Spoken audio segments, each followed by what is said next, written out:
യോഗ്യനെ നിന്നെ ഞങ്ങൾ ആരാധിച്ചിടുന്നിതാ.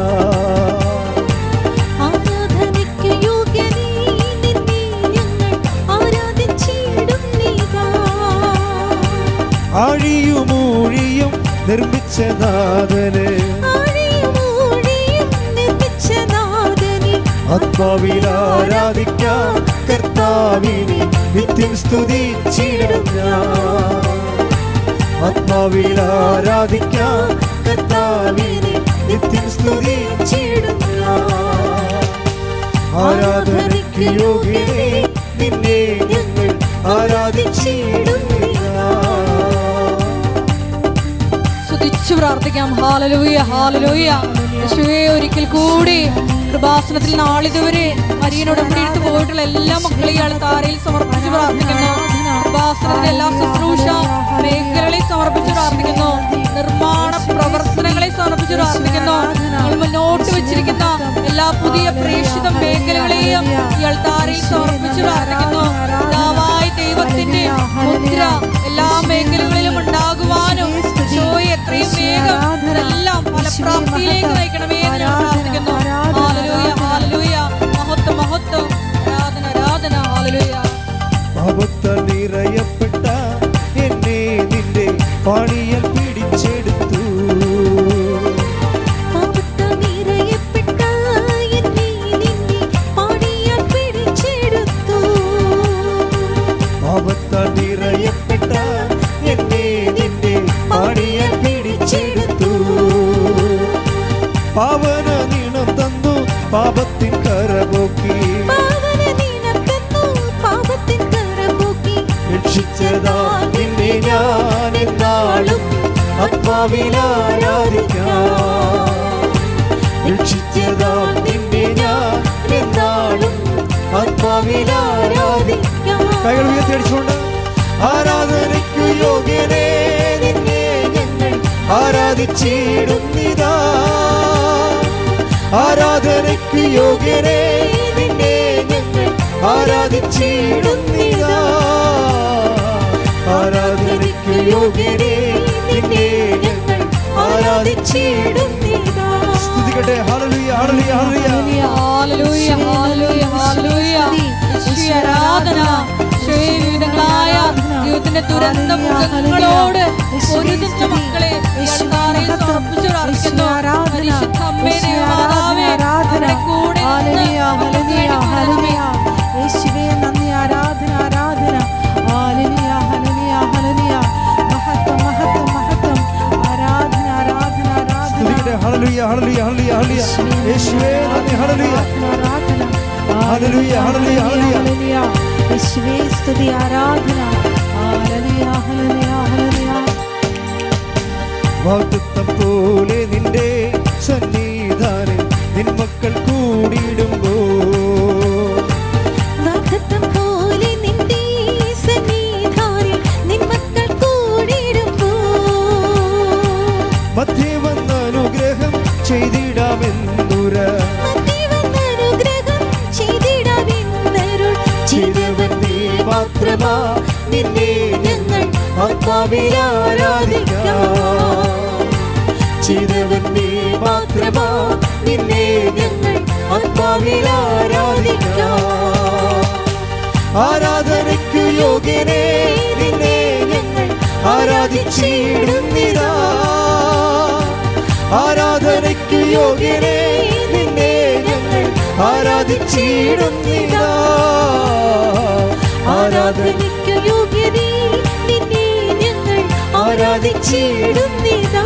സ്തുതിക്കട്ടെ. ഹല്ലേലൂയ ഹല്ലേലൂയ ഹല്ലേലൂയ. യേശുവേ ഹല്ലേലൂയ ഹല്ലേലൂയ ഹല്ലേലൂയ.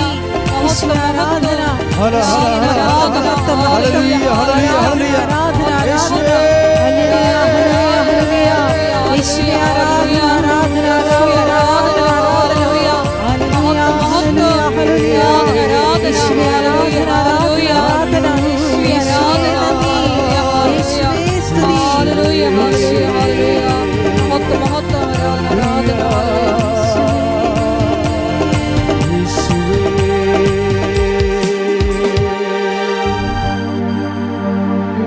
എല്ലാ ദിവസവും 5:30 ചെറിയൊരു പ്രത്യക്ഷ പ്രാർത്ഥന, അതിൻ്റെ കൂടെ വരുന്ന അന്നത്തെ ആവശ്യത്തിന് വേണ്ടിയുള്ള നിയോഗ പ്രാർത്ഥന, അതിനു വേണ്ടിയുള്ളൊരു ഒരു വചനം, അതിൻ്റെ അന്നത്തെ എക്സ്പ്ലനേഷൻ തന്നിട്ട് നിങ്ങളെ ഞാൻ ആശ്രയിച്ചാണ് എല്ലാ ദിവസവും വിടുന്നത്.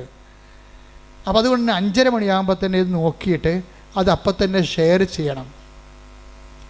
ദൈവത്തിന് വേണ്ടി നിങ്ങൾ ചെയ്യണ ഒരു ദിവസത്തെ ആദ്യത്തെ പുണ്യപ്രവൃത്തി ഇത് കാണുന്നത്, അത് ഷെയർ ചെയ്യുന്നതുമായിരിക്കണം. അപ്പോൾ ദൈവത്തിൻ്റെ വഴിയാണ് മറ്റുള്ളവരെ കൂടി കർത്താവിലേക്ക് കൊണ്ടുവരുന്നത് ദൈവത്തിന് തോന്നിയാൽ തീർച്ചയായിട്ടും ഉടമ്പടിയുടെ ഭാരങ്ങൾ കുറഞ്ഞ് അത് ലഘുവാക്കി തരും കർത്താവ്. അപ്പം അതുകൊണ്ട് സുവിശേഷ പ്രവർത്തനം ഈ കാലത്ത് ചെയ്യാൻ കഴിയണത് വലിയൊരു അനുഗ്രഹമാണ്. പരിശുദ്ധ പരമദിവ്യകാരുണ്യത്തിന്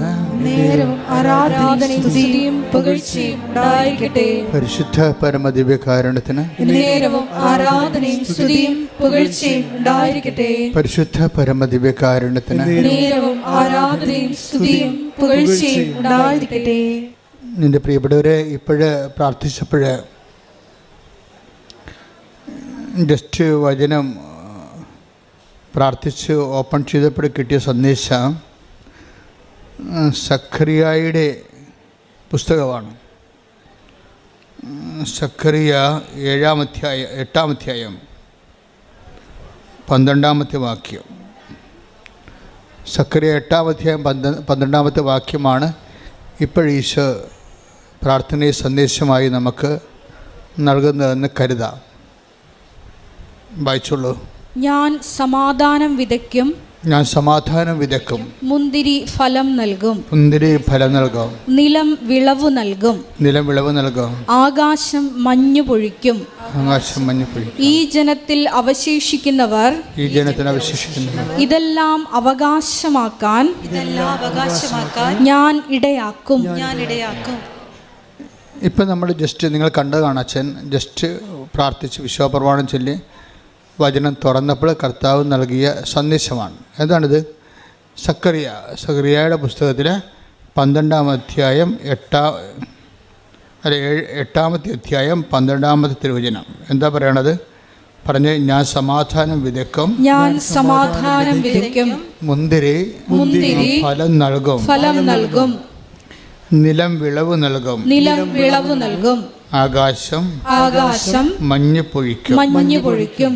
ഈ ജനത്തിൽ അവശേഷിക്കുന്നവർ ഇതെല്ലാം അവകാശമാക്കാൻ ഞാൻ ഇടയാക്കും. അധ്വാനത്തിൻ്റെ മുന്തിരി ഫലം നൽകുമെന്ന് പറയുന്നത് നമ്മുടെ അധ്വാനത്തിന് ഫലം ലഭിക്കുമെന്നാണ്. പിന്നെന്താ അതിൻ്റെ അത് പറയണത്? മുന്തിരി ഫലം നൽകും, പിന്നെ നിലം വിളവ് നൽകും. അതും സെയിമാണ്. നമ്മൾ ഏത് മേഖലയാണ് ജീവിത സാധാരണ മാർഗമായിട്ട് ഉപയോഗിക്കുന്നത്, ആ മേഖലയിൽ നിന്ന് നിനക്ക് അഭിവൃദ്ധിയും അനുഗ്രഹവും ഉണ്ടാകുമെന്നാണ്. ഞാൻ സമാധാനം വിതയ്ക്കും, അതായത് നിനക്ക് സമാധാനം ലഭിക്കുകയും ചെയ്യാം. ഇപ്പോൾ ഭാവിയിൽ സംഭവിക്കാൻ പോകുന്ന കാര്യങ്ങളാണ് സൂചിപ്പിക്കുന്നത്. വിതയ്ക്കും, സമാധാനം വിതയ്ക്കും, മുന്തിരി ഫലം നൽകും, നിലം വിളവ് നൽകും. ഇങ്ങനെയൊക്കെ പറയുന്നതിന് നമ്മൾ ബൈബിളിൽ പറയണത് പ്രത്യാശ നിറച്ച് നൽകുന്നതിന് ബൈബിളിൽ പറയുന്ന വാക്ക് വാഗ്ദാനമെന്നാണ്. ദൈവത്തിൻ്റെ വാഗ്ദാനമാണത്. നിങ്ങൾക്കറിയാമല്ലോ, ഉടമ്പടിയുടെ ഒരു നിലനിൽപ്പ് തന്നെ അടിസ്ഥാനം ആശ്രയം എന്താണ്? ഉടമ്പടി എന്തിനാണ് ബേസ് ചെയ്യണത്? ഉടമ്പടി ബേസ് ചെയ്യണത് ദൈവത്തിൻ്റെ വാഗ്ദാനങ്ങളെയാണ്.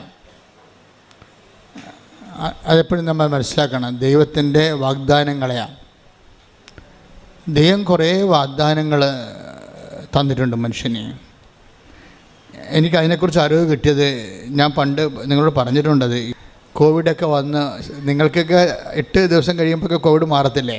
ഇപ്പോൾ എനിക്ക് 1 മാസം നിന്നായിരുന്നു. മെഡിക്കൽ ഉള്ള ആൾക്കാർക്ക് തന്നെ ഡൗട്ട് എന്താ, ഇതെന്താ ഈ 1 മാസത്തേക്ക് പോണത്? കാര്യം ഇതിൻ്റെ ഈ പതിര മുഴുവനും ബ്ലോക്കാകുകയല്ലേ, അപ്പോൾ ചിലപ്പോൾ ശ്വാസം കിട്ടത്തില്ല. പക്ഷേ അപ്പോൾ ഇങ്ങനെ 1 മാസത്തേക്ക് പോകുമ്പോൾ ഡൗട്ട്, അത് കാരണമാണ് ഈ പ്രയാസം കൊണ്ടത്.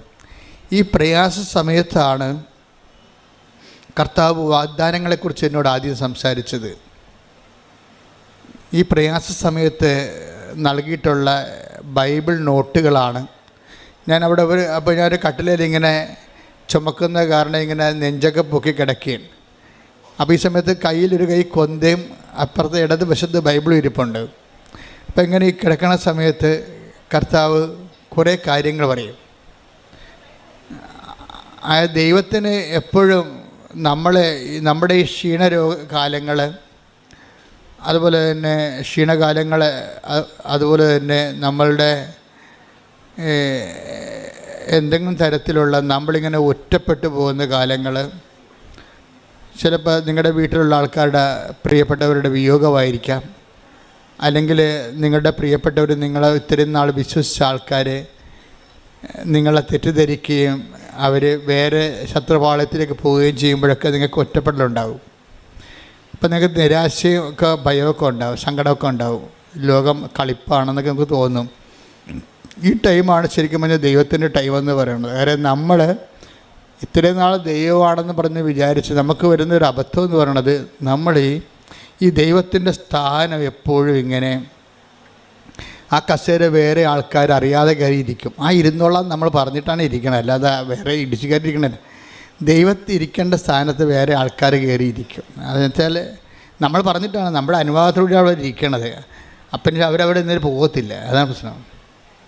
പിന്നെ അവരെ കളയാൻ വേണ്ടി ദൈവത്തിൻ്റെ ഓരോ ചില നടപടിക്രമങ്ങളുണ്ട്. നീ ദൈവവേദലാണെങ്കിലേ ഉള്ളൂ ദൈവം അവരെ കളയത്തുള്ളൂ. ദൈവവേദ അല്ലെങ്കിൽ മരണം വരെ ആ സാധനം അവിടെ എത്തിക്കേണ്ടി പോലെ ഇരിക്കും.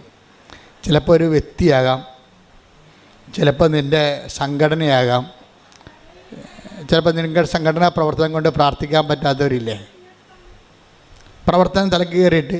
അപ്പോൾ അതാണ് ശരിയെന്നും പറഞ്ഞ് അവരങ്ങനെ കുറച്ച് നാളവിടെ ബുദ്ധി അവരോട് പറയും, ഇതാണ് ശരി. ഒരു കുർബാന കാണുന്നതിനേക്കാൾ വലുതാണ് മനുഷ്യന് വേണ്ടി അധ്വാനിക്കുന്നത്, നീതിക്ക് വേണ്ടി പോരാടുന്നത്.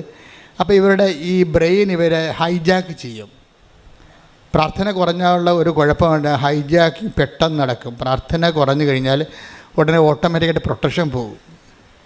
എപ്പോഴും നമ്മൾ ശ്രദ്ധിക്കേണ്ട കാര്യമാണ്. നിങ്ങൾ പ്രാർത്ഥന എപ്പോഴും ഈശോ പറയും നിരന്തരം പ്രാർത്ഥിക്കണമെന്നൊക്കെ പറയത്തില്ലേ? അത് നിരന്തരം പ്രാർത്ഥിക്കണമെന്ന് പറയുന്നത് നിരന്തരം പ്രാർത്ഥിച്ച് വയറ്റിപ്പഴപ്പ് നടക്കണമെന്നല്ല പറയേണ്ട അർത്ഥം. നിരന്തരം പ്രാർത്ഥിച്ചാൽ നീ ദൈവത്തിൻ്റെ ഒരു പ്രൊട്ടക്ഷനിലാകും. അതും പ്രധാനപ്പെട്ട കാര്യമാണ്.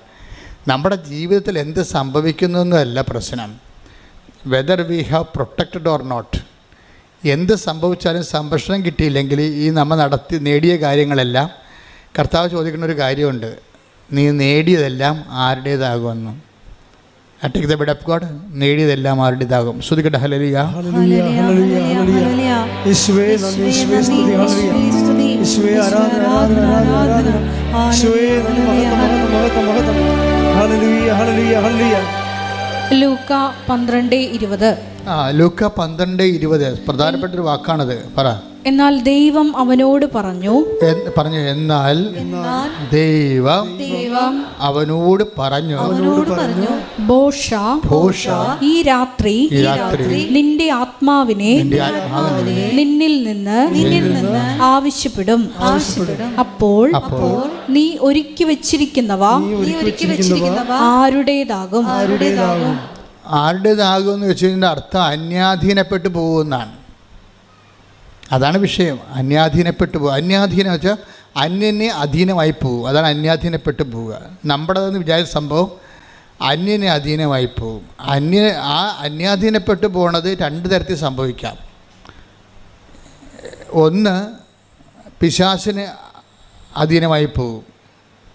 പിന്നെ അടുത്ത കാലത്തെങ്കിലും ദൈവം ആ മേഖല വരത്തില്ല.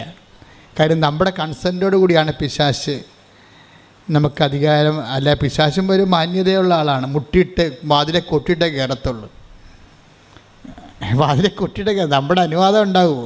കൺസെൻറ്റ്. അല്ലാതെ നിങ്ങളുടെ പാപത്തിന് അവർ ചതിച്ചതാണ് ഇവർ ചതിച്ചതാണെന്നിട്ട് കാര്യമില്ല. ചതിച്ചാണല്ലോ ഇപ്പം പറഞ്ഞാൽ തേച്ചതാണെന്നല്ലേ പറയണത്. തേച്ചാലും അലക്കിയാലും എല്ലാം നമ്മുടെ കൺസെൻ്റ് ഉണ്ട്. അതിൻ്റെ അകത്ത് നമ്മുടെ കൺസെൻ്റ് ഉണ്ട്. നമ്മുടെ ഒരു അനുവാദം കൊടുത്തിട്ടാണ്. എപ്പോഴാണ് ഈ അനുവാദം വഴിയെ പോണതിനൊക്കെ അനുവാദം കിട്ടുന്നത്? എങ്ങനെയാണ്? ദൈവത്തിൽ നമ്മൾ അകന്നു പോകുമ്പോഴാണ് അന്യാധീനപ്പെട്ടു പോണത്. അതെപ്പോഴും മനസ്സിലാണ്. ഇപ്പം നിങ്ങൾ തുടങ്ങണൊക്കെ നമുക്കറിയാമല്ലോ, വലിയ ന്യൂമോണിയൊക്കെ തുടങ്ങണ പനി എന്നൊക്കെ തുടങ്ങണേ. അതുപോലെ ആത്മീയമായിട്ട് ന്യൂമോണിയൊക്കെ തുടങ്ങണത് ചെറിയ പനി. ഇപ്പോൾ കുർബാനയ്ക്ക് താമസിച്ച് വരിക, കുർബാന സ്വീകരിക്കാൻ താമസിക്കുക, കുമ്പസാരിക്കാൻ മാസങ്ങളെടുക്കുക, അങ്ങനെ ചെറിയ കുഞ്ഞു കുഞ്ഞു പനികളിൽ നിന്നാണ് ഇതിൽ ന്യൂമോണിയ തുടങ്ങണത്. അപ്പോൾ തന്നെ ഓർക്കുക, പനി തുടങ്ങിയിട്ടുണ്ട്. 8 മണിക്ക് തുടങ്ങേണ്ട പ്രാർത്ഥന, വീട്ടിൽ 7 മണിക്ക് തുടങ്ങേണ്ട പ്രാർത്ഥന ചിലപ്പോൾ 9 മണിയിലോട്ട് മാറുക, പിന്നെ അതൊരു ശീലമായി മാറുക, പിന്നെ ഉറക്കം വന്ന് ഉറങ്ങിക്കൊണ്ട് പ്രാർത്ഥിക്കുക. അപ്പോൾ ഇത് അതായത് പനി തുടങ്ങിയെന്നർത്ഥം. പനി തുടങ്ങിക്കഴിഞ്ഞാൽ, ആധ്യാത്മികമായിട്ട് പനി തുടങ്ങിയാൽ പിന്നെ അടുത്ത നടപടി എന്താണ്? നമുക്ക് പനി വരുമ്പോൾ എന്താ സംഭവിക്കണത്? രുചി പോകും, ഇല്ലേ? രുചി പോകത്തില്ലേ? നമ്മുടെ ഭക്ഷണം, നമ്മൾ നല്ല പനിയുള്ള ആൾക്കാർക്ക് എന്ത് കഴിച്ചാലും രുചി അറിയാൻ പറ്റത്തില്ല, എല്ലാം ചവറായിട്ടിരിക്കും. അതുപോലെ തന്നെ ആരാധന ചവറ്, ജപമാല ചവറ്, ഒന്നും രുചി തോന്നണില്ല. പിന്നെ വീട്ടുകാരുടെ ബുദ്ധിമുട്ട് കൊണ്ട് നമ്മളിങ്ങനെ കാട്ടിക്കൂട്ടി എന്തെങ്കിലും ആക്കി തീർക്കുന്നതാണ് പ്രാർത്ഥന. അപ്പോൾ ഇതിങ്ങനെ ചവറാകുമ്പോൾ അറിയിക്കുക ആത്മാവിന് നല്ല പനിയായിട്ടുണ്ടെന്ന് മനസ്സിലാക്കുക. കാര്യം പ്രാർത്ഥനയെന്ന് പറയുമ്പോൾ ഭയങ്കര മധുരമുള്ള ഏർപ്പാടാണ്. കഴിഞ്ഞ ദിവസങ്ങളിൽ നവംബർ 7-ാം തീയതി ഞാൻ വെളുപ്പിനെ കർത്താവ് എന്നോട് പറഞ്ഞത് കംപ്ലീറ്റ് സൈലൻസ്, കംപ്ലീറ്റ് റിഫ്ലക്ഷൻ എന്ന് പറഞ്ഞു. അപ്പോൾ ഞാൻ അപ്പം തന്നെ ചാടി എഴുന്നേറ്റ് മുറിക്കൊണ്ട് എൻ്റെ നോട്ട് ബുക്കിൽ എഴുതി വെച്ച് കംപ്ലീറ്റ് സൈലൻസ്, കംപ്ലീറ്റ് റിഫ്ലക്ഷൻ എന്ന് വെച്ച് കഴിഞ്ഞാൽ എന്തോ something is going to happen, നീ അതിനെക്കുറിച്ച് ഒത്തിരി റെസ്പോണ്ട് ചെയ്യേണ്ടെന്നാണ് പറയണത്. ദൈവത്തിൻ്റെ ഒരു രീതി അതാണ്. വരാൻ പോകുന്ന കാര്യങ്ങൾ അവൻ നിന്നോട് പറയും. Take the bed of God, വരാൻ പോകുന്ന കാര്യങ്ങൾ. സ്തുതിക്കട്ടെ. ഹല്ലേലൂയ, ഹല്ലേലൂയ, ഹല്ലേലൂയ. യേശുവേ നന്ദി, യേശുവേ സ്തുതി. ഹല്ലേലൂയ, ഹല്ലേലൂയ, ഹല്ലേലൂയ, ഹല്ലേലൂയ, ഹല്ലേലൂയ. യേശുവേ ആരാധന, ആരാധന, ആരാധന. യേശുവേ നന്ദി, മഹത്വം, മഹത്വം, മഹത്വം. ആരാധന,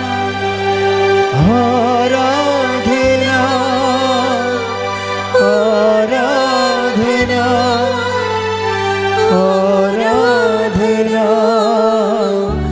ആരാധന,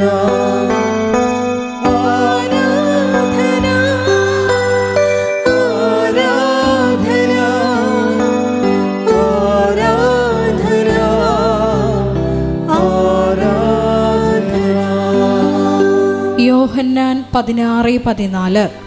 യോഹന്നാൻ 16:14. അവൻ സ്വമേധയാ ആയിരിക്കില്ല സംസാരിക്കുന്നത്.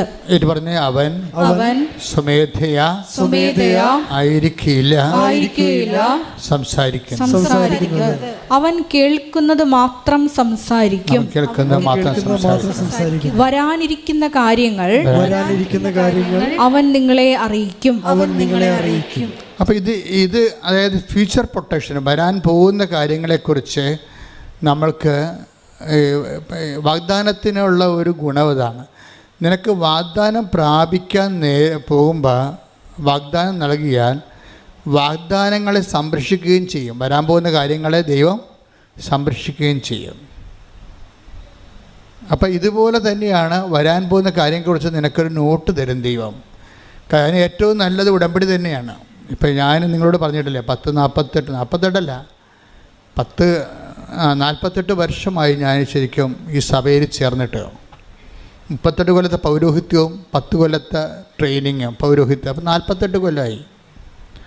അപ്പോൾ എനിക്ക് 2 കൊല്ലം കൂടി ഞാൻ സഭയിൽ ചേർന്നിട്ട് സുവർണ ജൂബിലി ആവും, 50 കൊല്ലമാവും. ഈ 50 കൊല്ലം സഭയിൽ ജീവിക്കുമ്പോൾ നമുക്ക് മനസ്സിലാകുന്ന ഒരു കാര്യമുണ്ട്. എന്താ കാര്യം? അതായത് ദൈവം ഇങ്ങനെ ആൾക്കാരെ പ്രൊട്ടക്റ്റ് ചെയ്യും, സംരക്ഷിക്കും. വരാൻ പോകുന്ന കാര്യങ്ങളെക്കുറിച്ചൊക്കെ നോട്ട് തരും. പക്ഷേ ഈ 50 കൊല്ലം സഭയിൽ ജീവിക്കുമ്പോഴും എനിക്ക് മനസ്സിലായ ഒരു സത്യമെന്ന് പറഞ്ഞാൽ ഏറ്റവും കൂടുതൽ പ്രൊട്ടക്ഷൻ ലഭിക്കാൻ സാധ്യതയുള്ള സംവിധാനം ഉടമ്പടിയാണ്. അതാണ് എനിക്ക് മനസ്സിലായ സത്യം. 50 കൊല്ലമാണ് ഞാൻ സഭയിൽ ജീവിക്കണത്. 50 കൊല്ലത്തിനുള്ളിൽ ഇപ്പോൾ ഇന്ന് വരെ ജനങ്ങൾ, ഞാനൊരു 20-21 ലക്ഷം ആൾക്കാരെ കൗൺസിൽ ചെയ്തിട്ടുണ്ട്. അതിനവസാനം നമ്മൾ ഇപ്പോഴാണെങ്കിൽ എന്താ ചെയ്യണമെന്ന് വെച്ച് കഴിഞ്ഞാൽ ഈ കൗൺസിലിങ്ങിലൂടെ വരുന്ന വിഷയങ്ങളെല്ലാം ഉടമ്പടിയിലൂടെ ഹോംവർക്ക് ചെയ്ത് പരിഹരിക്കാൻ സാധാരണ അങ്ങനെ ചെയ്യണത്. പണ്ടങ്ങനെ അല്ലായിരുന്നു. ഒരാളുമായിട്ട് 1.5 മണിക്കൂർ 2 മണിക്കൂർ ഇരിക്കണം. കണാകുണ പറഞ്ഞുകൊണ്ടിരുന്ന അവരുടെ സമയം വേസ്റ്റ്, നമ്മുടെ സമയം വേസ്റ്റ്. അത് പണ്ടിങ്ങനെ എൻ്റെ അടുത്ത് 10 മിനിറ്റ് 20 മിനിറ്റ് തൊട്ട് 2 മണിക്കൂർ വരെ ഞാൻ ആൾക്കാരോട് ഇരുന്നിട്ടുണ്ട്. അവസാനം ഞാൻ കൗൺസിലിംഗ് എന്ന് പറയുന്ന സംഭവം തന്നെ വെറുത്ത്. എന്താ കാര്യം? ഈ ഇരിപ്പെല്ലാം ഇരുന്ന് ഈ ആളിന് വേണ്ടി നമ്മുടെ ഇത്രയും പ്രഷ്യസ് ആയിട്ടുള്ള ടൈം വേസ്റ്റ് ചെയ്തിട്ട് അവർ വളർന്നോ ഇല്ലയോ, അവർക്ക് വീണ്ടും പ്രശ്നം ഉണ്ടാകുമ്പോൾ പിന്നെ ഓടി നമ്മുടെ അടുത്ത് വരും. അപ്പോൾ ഒരാളൊക്കെ പണ്ട് ഒരു മാസം 5 പ്രാവശ്യമൊക്കെ എന്നെ കാണുമായിരുന്നു. കാര്യം എന്താണ്? അതിങ്ങനെ തുറന്നിട്ടിരിക്കണ കാര്യമായതുകൊണ്ട് ആർക്കും വന്ന് ഇടിച്ചു തല്ലി കൈക്കൊള്ളാൻ കാര്യക്കാരനായിട്ട് വന്ന് തൻ്റെ ഇടം ഉള്ളവനൊക്കെ വന്ന് കണ്ടുവച്ച് പോകും. അല്ലാത്തവന് കാണത്തില്ല. സ്വാധീനമില്ലാത്തവർ അറിയാത്തവരൊക്കെ പുറകിപ്പള്ളി. ഇപ്പോൾ അങ്ങനെ ഇപ്പം അങ്ങനെ പറ്റത്തില്ല. ഇപ്പം എന്താണ്? കൗൺസിലിങ്ങിലൂടെ പറയാവുന്ന എല്ലാ കാര്യങ്ങളും തന്നെ ഉടമ്പടിയിലൂടെ പരിഹരിക്കും നമ്മൾ. ആ ക്ലാപ്പ് എന്ന് പറയുന്ന സംഭവം ഇടിപെട്ട് സംഭവമാണ്. എന്താണ്? Christian life assessment paper. എല്ലാ കാര്യങ്ങളുടെയും കൗൺസിലിങ്ങിൻ്റെ എല്ലാത്തിൻ്റെ അടിസ്ഥാനം എന്താണ്? ക്രിസ്തുവിനെ നീ അറിയുക എന്നുള്ളതാണ് സംഭവം. എല്ലാം പരിഹരിക്കണം. എന്താണ്? He is the wonderful councillor. അവൻ എന്താണ്? വിസ്മയവഹനായ ഉപദേഷ്ടാവ്. Take the word of God. അവൻ വിസ്മയവഹനായ ഉപദേഷ്ടാവ്. ശ്രുതികട ഹല്ലേലൂയ.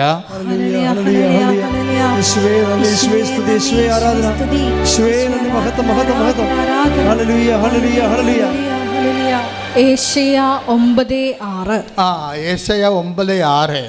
എന്തെന്നാൽ നമുക്ക് ഒരു ശിശു ജനിച്ചിരിക്കുന്നു, ഒരു ശിശു ജനിച്ചിരിക്കുന്ന നമുക്ക് ഒരു പുത്രൻ നൽകപ്പെട്ടിരിക്കുന്നു, ആധിപത്യം അവന്റെ ചുമലിലായിരിക്കും.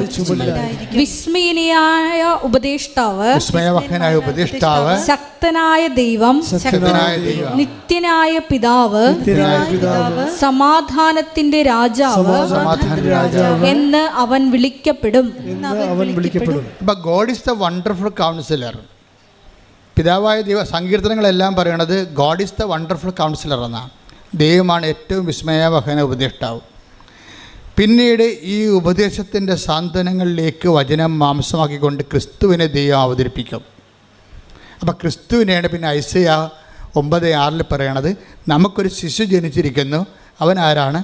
അവൻ വിസ്മയവഹനായ ഉപദേഷ്ടാവ്. അപ്പോൾ ക്രിസ്തു ആരാണ്? കൗൺസിലറാണ്. അപ്പോൾ ഏറ്റവും വലിയ കൗൺസിലർ ആരാണ്? ക്രിസ്തുവാണ്. ഉടമ്പടി ലക്ഷ്യം വെക്കണത് ക്രിസ്തുവിനെ എങ്ങനെ ഇന്നാക്കാൻ പറ്റും അല്ലേ? ആൾക്കാർ ഈ ക്രിസ്ത്യാനികളെ എന്താ വിളിക്കണം? ക്രൈസ്റ്റ് ഇൻ അല്ലേ? ക്രിസ്ത്യാനിയെ വിളിക്കണം എന്താണ്? Christ in. ക്രിസ്തു അകത്തുള്ളവൻ. ഈ ക്രിസ്തുവിനെ എങ്ങനെയാണ്, ഏത് ഫോർമുല ഉപയോഗിച്ചാണ് ഒരു വ്യക്തിയുടെ ജീവിതത്തിലോട്ട് കയറ്റാൻ പറ്റണതെന്നാണ് ആധ്യാത്മികമായ അന്വേഷണം. എൻ്റെ 50 കൊല്ലത്തെ അന്വേഷണമാണ്.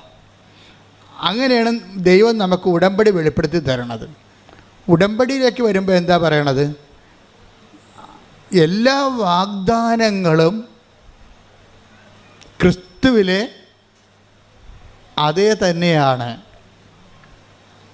നമുക്കറിയാമല്ലോ, ഇപ്പോൾ കോവിഡ് പിടിച്ച് ഞാൻ കിടന്ന കാലത്തെ ദൈവം വാഗ്ദാനങ്ങളെക്കുറിച്ച് സംസാരിച്ചപ്പോൾ 8855 വാഗ്ദാനങ്ങളെന്നും ഒരു ബൈബിളിൻ്റെ ഒരു സെക്ഷനിൽ പറയണത് ഒരു ലെവലിൽ ദൈവശാസ്ത്രജ്ഞന്മാർക്ക് ബൈബിൾ തിയോളജിയൻസിന് 2 കോൺസെപ്റ്റാണ് ഉള്ളത് വാഗ്ദാനങ്ങളെക്കുറിച്ച്. അപ്പോൾ ഒരു പറ്റം ദൈവശാസ്ത്രജ്ഞന്മാർ പറയണത് ദൈവവചനത്തിൽ 8855 വാഗ്ദാനങ്ങളുണ്ടെന്നാണ്.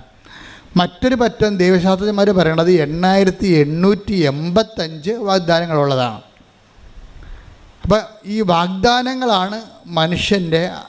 അപ്പോൾ അതിൻ്റെ അകത്ത് ഇമ്മാനുവൽ പ്രവചനം, ക്രിസ്തുവിൻ്റെ മനുഷ്യാവതാരം, ക്രിസ്തു നമ്മളിലേക്ക് വരണതും എല്ലാം അതിൻ്റെ അകത്ത് വാഗ്ദാനത്തിൻ്റെ ഭാഗമാണ്. അപ്പോൾ ഇത് നമ്മളെപ്പോഴും ടാർഗറ്റ് ചെയ്യേണ്ടത് ക്യാപിറ്റൽ കവനൻ്റ്, ക്യാപിറ്റലായിട്ടുള്ള പ്രോമിസ് എന്താണെന്ന് നോക്കും. അതെന്താണ്? ക്രിസ്തുവാണ്. എല്ലാ 8855 വാഗ്ദാനങ്ങളുണ്ടെങ്കിൽ ഈ 8855 വാഗ്ദാനങ്ങൾ ഒരു മനുഷ്യൻ പ്രാപിക്കാൻ പറ്റിയ ഷോർട്ട് കട്ട് എന്താണ്? ക്രിസ്തുവാണ്. ഉടമ്പടി അന്വേഷിക്കുന്നത് അതാണ്. എല്ലാ വാഗ്ദാനങ്ങളുടെയും തലപ്പെട്ട വാഗ്ദാനമായ ക്രിസ്തുവിനെ ഒരു വ്യക്തി നേടിയാൽ അവനോടുകൂടി എല്ലാം ചേർത്ത് നൽകപ്പെടും. അതുകൊണ്ടാണ് പൗലോസ് അപ്പോസ്തലനില്ലേ, പൗലോസ് അപ്പോസ്തലൻ പറയും 2 കൊരിന്ത്യർ 1:20 എടുത്തേ. ശ്രുതികട ഹല്ലേലൂയ. ദൈവത്തിന്റെ സകല വാഗ്ദാനങ്ങളും പറഞ്ഞ ദൈവത്തിന്റെ സകല വാഗ്ദാനങ്ങൾ. സകല വാഗ്ദാനങ്ങളും 8855 വാഗ്ദാനങ്ങൾ. ക്രിസ്തുവിൽ അതേ എന്ന് തന്നെ. മനസ്സിലായല്ലേ? ഇത് മുഴുവനും വാഗ്ദാനങ്ങൾ. നമ്മൾ ഓരോരോ വാഗ്ദാനങ്ങൾ, ഇപ്പം പച്ചമുളക് മേടിക്കാൻ വേണ്ടി ഒരു ചേടത്തിയിടുക, അവിടെ ചേനയും പച്ചമുളകുമായിട്ടൊരു ചേടത്തി ചന്തയിരിപ്പുണ്ട് ഇല്ലേ? അവിടെ അപ്പോൾ ചേനയും അല്ലെ പുള്ളി കച്ചവടം. ചില വണ്ടി തള്ളിക്കൊണ്ട് പോകണം കണ്ടിട്ടില്ലേ? ഉള്ളി എന്നും പറഞ്ഞു, അതിൻ്റെ അത് ഉള്ളി മാത്രമേ കാണത്തുള്ളൂ. ഞാൻ തന്നെ ഓർക്കുന്നത് എങ്ങനെ ജീവിക്കുമെന്ന് ഈ ഉള്ളി. വെളുത്തുള്ളി എന്നും പറഞ്ഞുകൊണ്ട് ഒരു വണ്ടി ഞാൻ ചേർത്തലൊക്കെ ഉണ്ടായിരുന്നു. അപ്പോൾ ഒരു 10-20 കിലോ വെളുത്തുള്ളി കിടപ്പുണ്ട്. അപ്പോൾ നമ്മൾ രാവിലെ ചെല്ലുമ്പോൾ വെളുത്തുള്ളി ആൾക്കാർ മേടിക്കുക. ഇങ്ങനെ ഇത്രയും വെളുത്തുള്ളി ആൾക്കാർക്ക് എന്തിനാണ്? പക്ഷേ വൈകുന്നേരം വരുമ്പോൾ വെളുത്തുള്ളി ഒന്നും കാണത്തില്ല. ആൾക്കാർ അച്ചാറിടാൻ മേടിച്ചുകൊണ്ട് പോയി. അതാ സംഭവം. അപ്പോൾ പക്ഷേ ഇങ്ങനെ വെളുത്തുള്ളിക്ക് ഒരു കടയിൽ പോയി, പച്ചമുളകിന് വേറെ കടയിൽ പോയി, അരിക്ക് വേറെ കടയിൽ പോയി. അപ്പോൾ ഓരോ വാഗ്ദാനങ്ങൾക്കും ഓരോ മാർഗത്തിലല്ല. അതുകൊണ്ടാണ് ബൈബിൾ പറയണത് ഈ 8855 വാഗ്ദാനങ്ങൾ നിങ്ങൾക്ക് കിട്ടാൻ വേണ്ടി ഒരു മാർഗമുണ്ട്. എന്താണ്? എല്ലാ വാഗ്ദാനങ്ങളും പറഞ്ഞേ, എല്ലാ വാഗ്ദാനങ്ങളും ക്രിസ്തുവില് അതേ തന്നെയാണ്. അപ്പോൾ അവിടെ നോ ഇല്ല, യേസ് മാത്രമേ ഉള്ളൂ. Every promise is yes in Jesus. അപ്പോൾ നമ്മളെന്ത് ബുദ്ധിയുള്ളവർ എന്ത് ചെയ്യും? ബുദ്ധിയുള്ളവർ മാതാവിനോട് പറയും, അമ്മ ക്രിസ്തുവിനെയാണ് സ്വീകരിച്ചത്, ഞങ്ങൾക്കും ക്രിസ്തുവിനെയാണ് തരേണ്ടത്. പറഞ്ഞേ, അമ്മ ക്രിസ്തുവിനെയാണ് വിശ്വാസം കൊണ്ട് സ്വീകരിച്ചത്, ഞങ്ങൾക്കും എല്ലാ വാഗ്ദാനങ്ങളും അതേന്ന് പറയുന്ന ക്രിസ്തുവിനെ ഉടമ്പടി പ്രകാരം ഞങ്ങളുടെ ജീവിതത്തിലേക്ക് അങ്ങ് നൽകണമേ. അപ്പോൾ അതിന് നമ്മൾ എല്ലാ വാഗ്ദാനങ്ങളും, ഇപ്പോൾ 2 കൊരിന്ത്യർ 1:20 എല്ലാ വാഗ്ദാനങ്ങളും ക്രിസ്തുവിൽ അതേയാണെങ്കിൽ നമുക്ക് ഷോർട്ട് കട്ട് എന്താണ്? ക്രിസ്തുവിനെ മേടിക്കുക എന്നുള്ളതാണ് അല്ലേ? ഒരു മാർജിൻ ഫ്രീയിൽ പോയി കഴിഞ്ഞാൽ അല്ലെങ്കിൽ മെഗാ സ്റ്റോറിൽ പോയി കഴിഞ്ഞാൽ മിക്കവാറും ഓൾമോസ്റ്റ് എല്ലാത്തിനും നമ്മൾ ലോകം മുഴുവൻ കറങ്ങി നടക്കേണ്ട കാര്യമില്ല, അവിടെ തന്നെ ഉണ്ടാവും. സൂപ്പർ മാർക്കറ്റിൻ്റെയൊക്കെ പ്രത്യേകത അതാണ്. അതായത് എല്ലാ വിഷയവും അതിൻ്റെ തന്നെ സിംഗിൾ റൂഫിലാണ് വരണത്. അപ്പോൾ ദൈവത്തിൻ്റെ എല്ലാ വാഗ്ദാനങ്ങളും ക്രിസ്തുവിൽ അതേ എന്നാണ്. നിങ്ങൾ ക്രിസ്തുവിനെയാണ് അമ്മയെടുക്കുകയെന്ന് ഉടമ്പടി പ്രകാരം ചോദിക്കുകയാണെങ്കിൽ കാര്യം കുറച്ച് എളുപ്പമാകും. പിടിയാ, നിങ്ങളത് ശ്രദ്ധിക്കണം.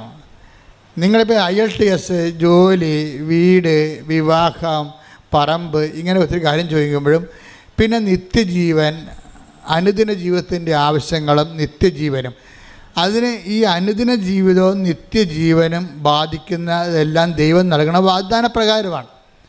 മനുഷ്യൻ നേടിയെടുക്കുന്ന വാഗ്ദാനമാണ് നമുക്ക് ഉള്ളമ്പോഴേലുള്ളത്. നമ്മളത് പ്രോസസ്സ് ചെയ്തെടുക്കുന്നതാണ്. നമ്മുടെ ഓരോ വിഷയമില്ലേ, അത് നമുക്ക് ദൈവം തരണത് ക്രൂഡ് ഓയിലായിട്ടാണ് തരണത്. നമ്മൾ റിഫൈൻ ചെയ്ത് വാഗ്ദാനങ്ങൾ നമ്മളെന്ത് ചെയ്യും? വാഗ്ദാനമായിട്ടാണ് ദൈവം തരുന്നത്. ഇപ്പോൾ ഒരു വിമാനം പറപ്പിക്കുന്ന ഓയിൽ എന്താണത്? Aviation oil.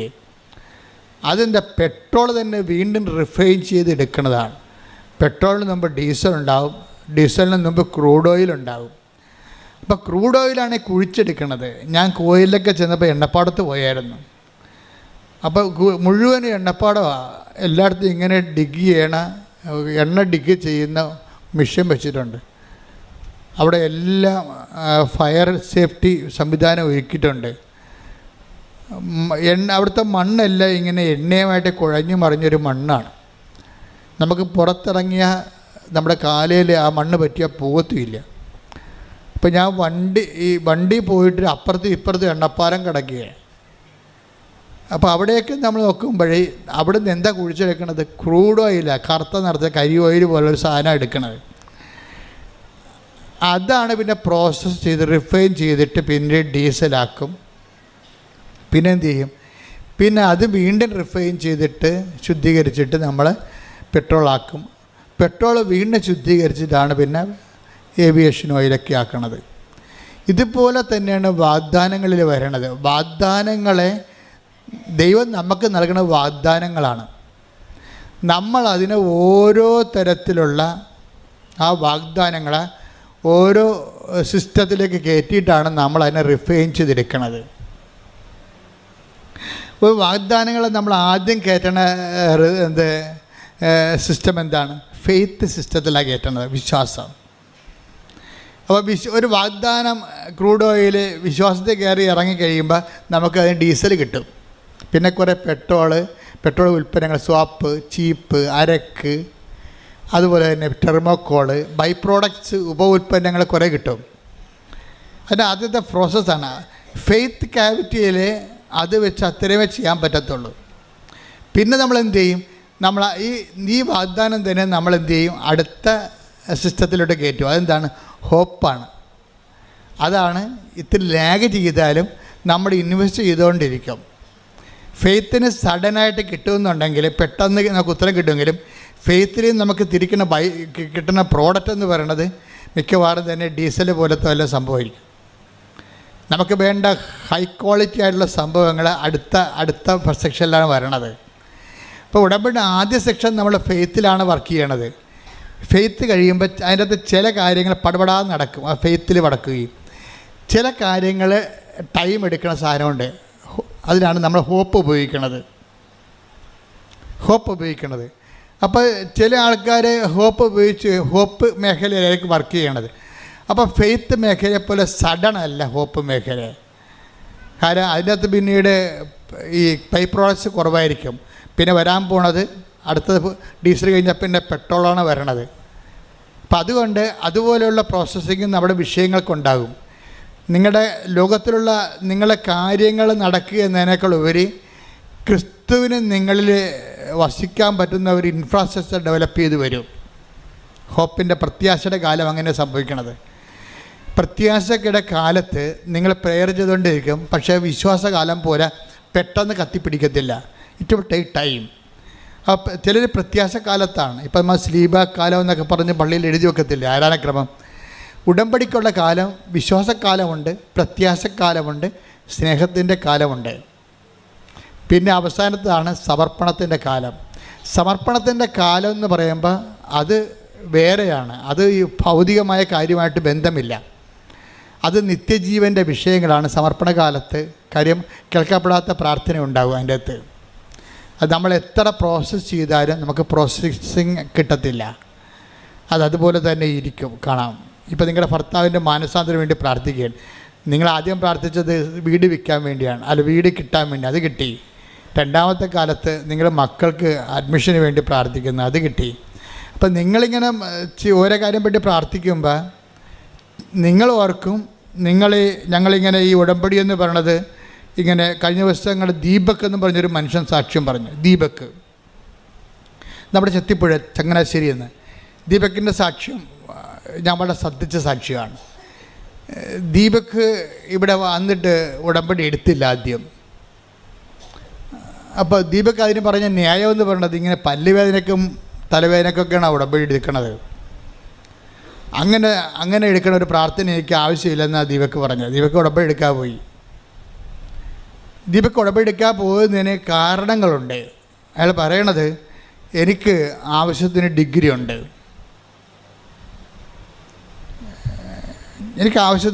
ഉണ്ട്, പിന്നെ എന്താ ഉള്ളത്, എനിക്ക് ആവശ്യത്തിന് ആരോഗ്യമുണ്ട്. അതൊക്കെ ശരിയാണ്. അയാളെ കണ്ടാൽ പറയുന്നത് നല്ല ആരോഗ്യമുള്ള മനുഷ്യനാണ്. പിന്നെന്താ, എനിക്ക് നല്ല സൗന്ദര്യമുണ്ട്, നല്ല പേഴ്സണാലിറ്റി ഉണ്ട്. അപ്പോൾ എനിക്കിപ്പോൾ ഇതിനു വേണ്ടി ഉടമ്പടി എടുത്തിട്ടൊന്നും കാണിക്കാനില്ല. അതാണ് ദീപക് തിരിച്ചു പോയത്. കാര്യം എന്താ, എനിക്ക് ആവശ്യത്തിന് എക്സ്പീരിയൻസ് ഉണ്ട് എൻ്റെ പ്രൊഫഷനിൽ. പിന്നെ എനിക്ക് ആവശ്യത്തിന് ആരോഗ്യമുണ്ട്, ആവശ്യത്തിന് പേഴ്സണാലിറ്റി ഉണ്ട്, ആര് കണ്ടാലും അക്സെപ്റ്റ് ചെയ്യണ ഒരു പേഴ്സണാലിറ്റി ഉണ്ട്. അപ്പോൾ എനിക്കിതൊക്കെ മതി. പിന്നെ കുറച്ച് ഹാർഡ് വർക്ക്, നമുക്ക് കുറച്ച് നമ്മളൊന്ന് ട്രൈ ചെയ്താൽ മതി, അതൊക്കെ ഓട്ടോമാറ്റിക്കായിട്ട് നടക്കും. അതിനുവേണ്ടി പ്രത്യേകിച്ച് ഉടമ്പടിയൊന്നും എടുക്കേണ്ട കാര്യമില്ല. അപ്പോൾ അയാൾക്ക് നല്ല കോൺഫിഡൻസാണ്. എന്തിൽ? അയാളുടെ കപ്പാസിറ്റിയിലുള്ള കോൺഫിഡൻസ് ഭയങ്കരമാണ്. വിദ്യാഭ്യാസം ആവശ്യത്തിനുണ്ട്, ജോബ് എക്സ്പീരിയൻസ് ഉണ്ട്, പിന്നെ എന്താ ഉള്ളത്, നല്ല ആരോഗ്യമുണ്ട്, 10 മനുഷ്യർ കണ്ട തെറ്റ് പറയാത്ത സൗന്ദര്യമുണ്ട്, പേഴ്സണാലിറ്റി. അപ്പോൾ ഇതൊക്കെ നമ്മളൊന്ന് മനസ്സ് വെച്ചാൽ മതി, എല്ലാം നടക്കും എന്നാണ് ദീപക് 13 കൊല്ലം വിചാരിച്ചുകൊണ്ടിരുന്നത്. 13 കൊല്ലം ദീപക് ജീവിത പ്രശ്നങ്ങളെ സമീപിച്ച രീതി എന്താണ്? ഞാൻ ഓക്കെയാണ്, എനിക്ക് ആവശ്യത്തിന് പറഞ്ഞ എല്ലാ ഡിമാൻഡ്സും സാറ്റിസ്ഫൈ ചെയ്യാനുള്ള ഭൗതിക സാഹചര്യമുണ്ട്, ഞാനൊന്ന് മനസ്സ് വെച്ചാൽ മതി, അത്രയേ ഉള്ളൂ. പക്ഷേ ദീപക്ക് പറയണത്, ഞാനിങ്ങനെ മനസ്സ് വെച്ചിട്ടും എനിക്കൊരു പ്രൊമോഷൻ ആകണില്ല. എനിക്ക് കിട്ടിയ മിനിമം ശമ്പളത്തിലൊരു ജോലി ഞാൻ ചെയ്തുകൊണ്ട് അങ്ങനെ പോവുകയാണ്. അതിൽ നിന്ന് എനിക്ക് എൻ്റെ കപ്പാസിറ്റി അനുസരിച്ച് അതിൻ്റെ ഇരട്ടി ശമ്പളം കിട്ടാനുള്ള പ്രൊമോഷൻ കിട്ടേണ്ടതാണ്. പക്ഷേ 13 ഞാൻ കിട്ടും, ഇപ്പം കിട്ടും, നാളെ കിട്ടുമെന്നും പറഞ്ഞുകൊണ്ട് ഞാൻ എൻ്റെ ആരോഗ്യത്തിലും സൗന്ദര്യത്തിലും എൻ്റെ സർട്ടിഫിക്കറ്റിലും ഒക്കെ വിശ്വസിച്ചുകൊണ്ട് ഞാനിങ്ങനെ 13 കൊല്ലം എൻ്റെ അത് തളയിരിക്കും. പിന്നീട് 13ാമത്തെ കൊല്ലം എനിക്ക് മനസ്സിലായി, ഞാൻ വൈഫിൻ്റെ കൂടെ ഇവിടെ വന്നതാണ്. അപ്പോൾ എനിക്ക് മനസ്സിലായി, ഇവിടെ ആൾക്കാർക്ക് ഉടമ്പടിയെടുത്ത് സാക്ഷ്യം പറയണതൊക്കെ ഇങ്ങനെ ഓരോരോ കാര്യത്തിന് ഉടമ്പെടുക്കേണ്ട കാര്യമില്ല. ആ സാക്ഷ്യമൊക്കെ കേട്ടപ്പോൾ അയാൾക്ക് അങ്ങനെ ഇഷ്ടപ്പെട്ടില്ല. കാരണം മനുഷ്യന്മാരൊക്കെ ഓരോ സാക്ഷ്യം പറയേണ്ടത് അയാളേക്കാൾ ക്വാളിറ്റി കുറഞ്ഞ മനുഷ്യരാണ്. അതാണ് പുള്ളി നോക്കണത്. അയാളേക്കാൾ ക്വാളിറ്റി കുറഞ്ഞ ആൾക്കാർ അവരുടെ കുറച്ച് ഭൗതിക കാര്യങ്ങൾക്ക് വേണ്ടി ഏതാണ്ടൊക്കെ എഴുതിയിട്ട് പ്രാർത്ഥിക്കണം, എന്ത് പരിപാടിയാണ്, ഇതൊന്നും എനിക്ക് ആവശ്യമില്ല എന്നുള്ളതാണ് ദീപക്കിൻ്റെ കിട്ടിയ ഇവിടെ വന്നപ്പോൾ കിട്ടിയ ഒരു അസസ്മെൻ്റ്. അതാണ്. അതിന് അദ്ദേഹം 2 പ്രാവശ്യം ഉടമ്പെടുക്കാൻ പോയി. പക്ഷേ ലൈഫിനാണെങ്കിൽ ഒരു മാറ്റമില്ല.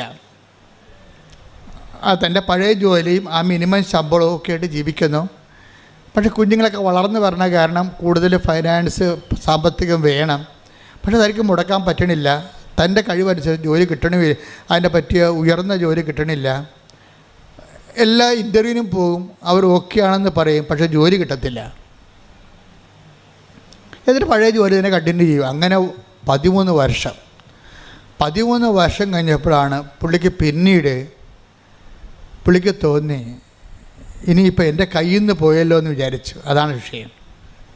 ഉടമ്പടിയിലോട്ട് മനുഷ്യൻ വരണ ഒരു ടൈമെന്ന് പറയണത് ജീവിതം നമ്മുടെ കയ്യിൽ നിന്ന് പോകണം പോലെ നമുക്ക് തോന്നണം.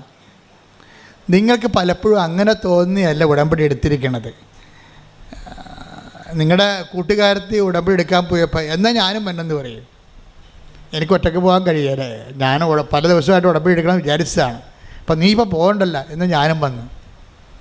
എന്നിട്ട് ഒന്ന് ആലപ്പുഴ വരികയും ചെയ്യാം, പറ്റുമെങ്കിൽ ഒന്ന് ബീച്ചിൽ പോവുകയും ചെയ്യാം, അല്ലെങ്കിൽ ഉടമ്പടി എടുത്ത്. അപ്പോൾ അവർ തർക്കിക്കണ ഇതാണ്, ആദ്യം ഹൗസ് ബോട്ടിൽ പോയിച്ച് അത് ഉടമ്പടി എടുക്കണം, അത് ഉടമ്പടി എടുത്തിട്ട് ഹൗസ് ബോട്ടിൽ പോകണം. അതാണ് പ്രശ്നം. വേറെ പ്രശ്നങ്ങളൊന്നുമില്ല പാവത്തുങ്ങൾക്ക്. അതും തർക്കിച്ചുകൊണ്ടാണ് വരുന്നത്. അപ്പോൾ ചിലർ പറയും, നമ്മൾ ഹൗസ് ബോട്ടിൽ പോയിച്ചും വരുമ്പോൾ ഉടമ്പടി തീർന്നാൽ എന്ത് ചെയ്യും? എന്നാൽ പിന്നെ അപ്പോൾ പറയാം, എന്നാൽ പിന്നെ നമ്മൾ ഉടമ്പടി എടുത്തിട്ട് ഹൗസ് ബോട്ടിൽ ചെല്ലാം. അപ്പോൾ ഉടമ്പടി എടുത്തിട്ട് ഉടമ്പടിക്ക് എത്ര ദിവസം നേരം വേണം? അത് 4 മണിക്കൂർ വേണം. അപ്പോൾ ഇത് 4 ഇവിടെ, പിന്നെ 1 മണിക്കൂർ ആകുമ്പോൾ 5 മണിക്കൂർ നടന്ന് അവിടെ ചെല്ലുമ്പോൾ 1 മണിക്കൂർ. അപ്പോൾ നമുക്ക് കൊടുക്കേണ്ടത് 7,000 രൂപ. 7,000 രൂപയ്ക്ക് എത്ര മണിക്കൂർ? നമുക്ക് 5 മണിക്ക് ഇറങ്ങണ്ടേ? അപ്പോൾ അത് നഷ്ടമാണല്ലേ. അപ്പോൾ ഉടമ്പടിയെക്കുറിച്ചല്ല ചിന്തിക്കണത് എന്താണ്? ഹൗസ് ബോട്ടിൽ നമ്മൾ താമസിച്ചത് 4 മണിക്കൂറിൽ നമ്മൾ 8,000 രൂപ കൊടുക്കണ്ടേ എന്നാണ് ചിന്തിക്കേണ്ടത്. ഇങ്ങനെ ഉടമ്പടി എടുക്കണവർ ഉണ്ട്, ഇല്ലെന്നല്ല, ഉണ്ട്. അപ്പോൾ ഒരു ടൈം പാസിന് അകവും കാണാം, താളിയും പറിക്കാം, ആലപ്പുഴയും പോകാം, ഉടമ്പടി എടുക്കാം, ഹൗസ് ബോട്ടിൽ പോകാം. അങ്ങനെ വന്നവരാണ് ഈ പണി മേടിക്കുന്നത്. ജീവിതത്തിൽ പെട്ടുപോയി ജീവിതം കയ്യിൽ നിന്ന് പോയെന്ന് ചിന്തിക്കുന്ന ആൾക്കാരില്ലേ, അവർ ഉടമ്പടി എടുത്ത് അതിൻ്റെ അകത്ത് കൊണ്ട് സ്റ്റിക്ക് ഓൺ ചെയ്യും. കാര്യം അവർക്ക് വേറെ ഓപ്ഷൻ ഇല്ല. അവർ ടൈം പാസിന് ഉടമ്പടി എടുത്തിരിക്കണമല്ല. അവരുടെ ജീവിതം ഇനി മുന്നോട്ട് പോകണമെങ്കിൽ ദൈവം ഇടപെടണം. കാര്യം അവർ നോക്കിയിട്ട് ആരോഗ്യമുണ്ട്, പക്ഷേ അത് വർക്കൗട്ട് ചെയ്യണില്ല. അവർക്ക് പേഴ്സണാലിറ്റി ഉണ്ട്, പക്ഷേ വർക്കൗട്ട് ചെയ്യണില്ല. 13 വർഷമായിട്ട് വർക്കൗട്ട് ചെയ്യണില്ല. നല്ല പ്രൊഫഷനുണ്ട്, നല്ല ശമ്പളം, നല്ല സർട്ടിഫിക്കറ്റ് ഉണ്ട്, പക്ഷേ വർക്കൗട്ട് ചെയ്യണില്ല. ഇങ്ങനെ ഇതൊന്നും നടപടിയിൽ വരാത്തപ്പോഴാണ് ആൾക്കാർ ഉടമ്പടി എടുക്കുന്നത്. പക്ഷേ ഉടമ്പടി എടുക്കുമ്പോൾ ഉണ്ടാകുന്ന പ്രശ്നമെന്ന് പറയണത്, ഇത് ബൈലാറ്ററൽ എഗ്രിമെൻ്റ് അല്ലേ. ഇപ്പം ദീപക്ക് എന്താ സംഭവിച്ചത്? ദീപക്ക് ഉടമ്പടി എടുത്ത് ജീവിതം കയ്യിൽ നിന്ന് പോയെന്ന് കണ്ടപ്പോൾ പുള്ളിക്കാരനെ ഉടമ്പടി എടുത്ത് എന്ത് ചെയ്ത്? ആ ഉടമ്പടി പത്രവും ആ ഉടമ്പടി തിരിയും കാശുരൂപവും ഉപ്പും തൈലും എല്ലാം കൊണ്ടേ പുള്ളി പെട്ടി വെച്ച് പൂട്ടി. എന്നിട്ട് കൂട്ടുകാരൻ്റെ കല്യാണത്തിന് പോയി. പിന്നെ ചെയ്യാമെന്നും പറഞ്ഞു. അതാണ് സംഭവം. അപ്പം തന്നെ ഒരു തീരുമാനമാകും ഉടമ്പടിക്ക്. മനസ്സിലായില്ലേ? ഇതാണ് എല്ലാവർക്കും എൻ്റെ അബദ്ധം. അതാണേ ദീപക്ക് ചെയ്തിരിക്കണത്. ഇത് അപ്പോഴതിൻ്റെ അർത്ഥം വെച്ച് കഴിഞ്ഞാൽ ഇത് വർക്കൗട്ട് ചെയ്യുമായിരിക്കും, ചെയ്താൽ കൊള്ളാം. എന്നാൽ വരട്ടെ, നമുക്ക് എല്ലാം ഒന്ന് സെറ്റ് ചെയ്തിട്ട് പതുക്കെ തുടങ്ങാം എന്നൊക്കെ പറഞ്ഞുകൊണ്ട് നമ്മളീ പതുക്കെ തുടങ്ങാമെന്ന് വെച്ച് കഴിഞ്ഞാൽ ഉടമ്പടിയിൽ ദൈവത്തിൻ്റെ ഒരു കാര്യവും പതുക്കെ നടക്കത്തില്ല. അത് എപ്പോഴും ഓർത്തേക്കണം. ഒന്നാമത് മരിയ സ്പിരിച്വാലിറ്റി എന്ന് പറയണത് ദൈവവചനം കേട്ടാൽ അപ്പം തന്നെ സാംസൺ എന്താ ചെയ്യുക, ഫിലിസ്ത്യന്മാരുടെ പാളയത്തിലേക്ക് കുറുക്കന്മാരെ എടുത്തിട്ട് 100 കുറുക്കന്മാരെ എടുത്തിട്ട് കുറുക്കന്മാരുടെ വാലയിൽ പഴന്തുണി കെട്ടിയിട്ട് എണ്ണ ഒഴിച്ചത്. എന്നിട്ട് കുറുക്കന്മാരുടെ വാലയിൽ 100 കുറുക്കന്മാരുടെ വാലിൽ പഴന്തുണി ചുറ്റിയിട്ട് എണ്ണ ഒഴിച്ചിട്ട് അത് കത്തിച്ച്. അപ്പോൾ വാലിന് തീ പിടിച്ച കുറുക്കന്മാർ റോക്കറ്റ് പോലെ ഇടിച്ച് പന്തം പോലെ ഫിലിസ്ത്യൻ പാളയത്തിലേക്ക് ഇടിച്ച് കയറി അത് മൊത്തം കത്തിച്ച് കളഞ്ഞു. അതാണ് ഉടമ്പടിയുടെ സ്പീഡ് എന്ന് പറയണത്. ദൈവസ്നേഹം കൊണ്ട് വാലിൽ തീ പിടിക്കണം. അല്ല നനഞ്ഞിരുന്ന ഇത് കൂട്ടുകാരുടെ കല്യാണം കഴിയട്ടെ, അത് കഴിയുമ്പോൾ മകനെയും കൊണ്ട് അഡ്മിഷന് പോകണം, അതും കഴിയട്ടെ, എല്ലാം കഴിഞ്ഞിട്ട് നമുക്ക് ഉടമ്പടിയിലേക്ക് വരാമെന്ന് പറഞ്ഞാൽ ഇത് നിങ്ങൾ വരുമായിരിക്കും, പക്ഷേ ഉടമ്പടി വർക്കൗട്ട് ചെയ്യത്തില്ല. കാര്യം ഉടമ്പടിയുടെ പ്രശ്നം ഇമ്മീഡിയറ്റ്ലി എന്നാണ്. ബൈബിൾ എപ്പോഴും നിൽക്കണം. മാർക്കോസിൻ്റെ ഒക്കെ സുവിശേഷം നിൽക്കുമ്പോൾ അതിനൊരു മിനിമം സ്പീഡുണ്ട്. ഈശോയുടെ എല്ലാ ആക്ഷനും അമ്മയുടെയും ഈശോൻ്റെ ആക്ഷൻ എല്ലാം. ഇപ്പം അമ്മ തന്നെ തിടുക്കത്തിപ്പോയി. എലിസബത്തിനെ കാണാൻ പറഞ്ഞപ്പോൾ എന്താ, ഒന്ന് take the bed of God, ശ്രുതികട ഹല്ലേലൂയ.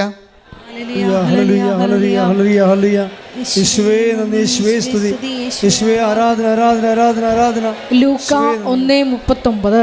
ലൂക്ക 1:39 കേട്ടോ. ആ ദിവസങ്ങളിൽ മറിയം യൂദയായിലെ മലമ്പ്രദേശത്തുള്ള ഒരു പട്ടണത്തിലേക്ക് തിടുക്കത്തിൽ യാത്ര പുറപ്പെട്ടു. അപ്പം മറിയം പോകുമ്പോൾ യാത്ര പുറപ്പെട്ടെന്ന് പറഞ്ഞാൽ മതി. അത് തിടുക്കം പറയേണ്ട ഒരു കാര്യം അവിടെ ഇല്ല. അത് തിടുക്കം പറഞ്ഞില്ലെങ്കിലും ആ ബൈബിളിൽ നിന്ന് ആ വചനം നിന്നോളും. സെൽഫ് സപ്പോർട്ടീവാണ്. പക്ഷേ ഈ ലൂക്ക പറയണ മറിയം ഇങ്ങനെ ചെല്ലട്ടെ എന്ന് പറഞ്ഞാൽ ആൾക്ക് നടക്കത്തില്ല. അങ്ങനെയല്ല പോയത്. എന്താണ്, ഇടിച്ച് കുത്തി ഒറ്റപ്പോക്കാണ് പോയത്. അതായത് റോക്കറ്റ് സ്പീഡാണ്.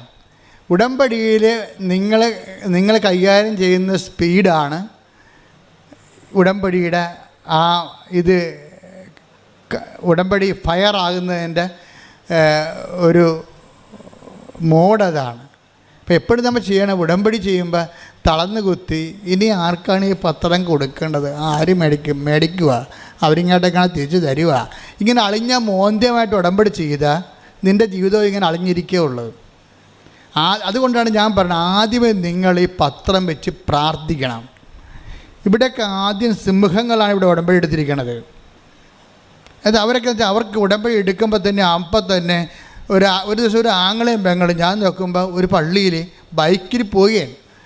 പെങ്ങളെ പുറകെ ഇരിക്കുന്ന ആങ്ങളെ വണ്ടി ഓടിക്കണം. 2 ചെറുപ്പക്കാരാണ്, 10, 22, 23 വയസ്സുണ്ട്. ഇതുങ്ങൾ എന്താ ചെയ്യണം നോക്കുമ്പോൾ പള്ളി കൊണ്ടുവന്ന് ബൈക്ക് ഇറങ്ങി വെച്ചും പടപടാന്ന് പള്ളി പിരിയണ സമയത്ത് തന്നെ എല്ലാവർക്കും പ്രാർത്ഥിച്ച്, അമ്മയുടെ പത്രമാണ്, നിങ്ങളുടെ ജീവിതം മാറി മറിക്കും, നിങ്ങളത് വായിക്കണം, മറ്റവർക്ക് വായിച്ചതിന് ശേഷം കൊടുക്കണം എന്നൊക്കെ പറഞ്ഞ് പടപട കൊടുത്തിട്ട് അവരപ്പത്തേന് അടുത്ത വണ്ടി 5 മിനിറ്റ് 10 മിനിറ്റ് കൊണ്ട് അവർ ആ മിഷൻ കറക്റ്റ് ചെയ്തിട്ട് അടുത്ത പള്ളി ആ പള്ളി എപ്പോഴാണ് പിരിയുമെന്ന് അവർക്ക് അറിയത്തില്ല. ആ പള്ളി പിരിയുമ്പോൾ അവിടെ എത്തണം, അടുത്ത പള്ളി എത്തണം. അപ്പോൾ ഇങ്ങനെ ഈ വാലിൽ തീ പിടിച്ച കുറുക്കന്മാരെപ്പോലെ ഈ സാധനം ചെയ്യണത്. അപ്പം അങ്ങനെ വരുമ്പോൾ അതായത് ഉടമ്പടി വരുമ്പോൾ ഉടമ്പടിയുടെ എല്ലാ കാര്യവും അങ്ങനെയാണ്.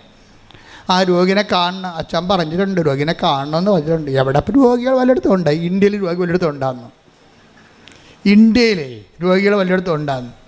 എവിടെയാണ് കൊച്ചമ്മ ചേച്ചി വലിയമ്മ ആശുപത്രി പോയിട്ട് വന്നാ, അമ്മ എന്താണ് വലിയമ്മ ആശുപത്രിയിലായിരുന്നല്ലോ വന്നാ, എന്നിരുന്നാ ഇവർക്ക് ആശുപത്രി പോകാൻ കഴിയില്ല, വീട്ടിലാകുമ്പോൾ പോയാൽ മതിയല്ല.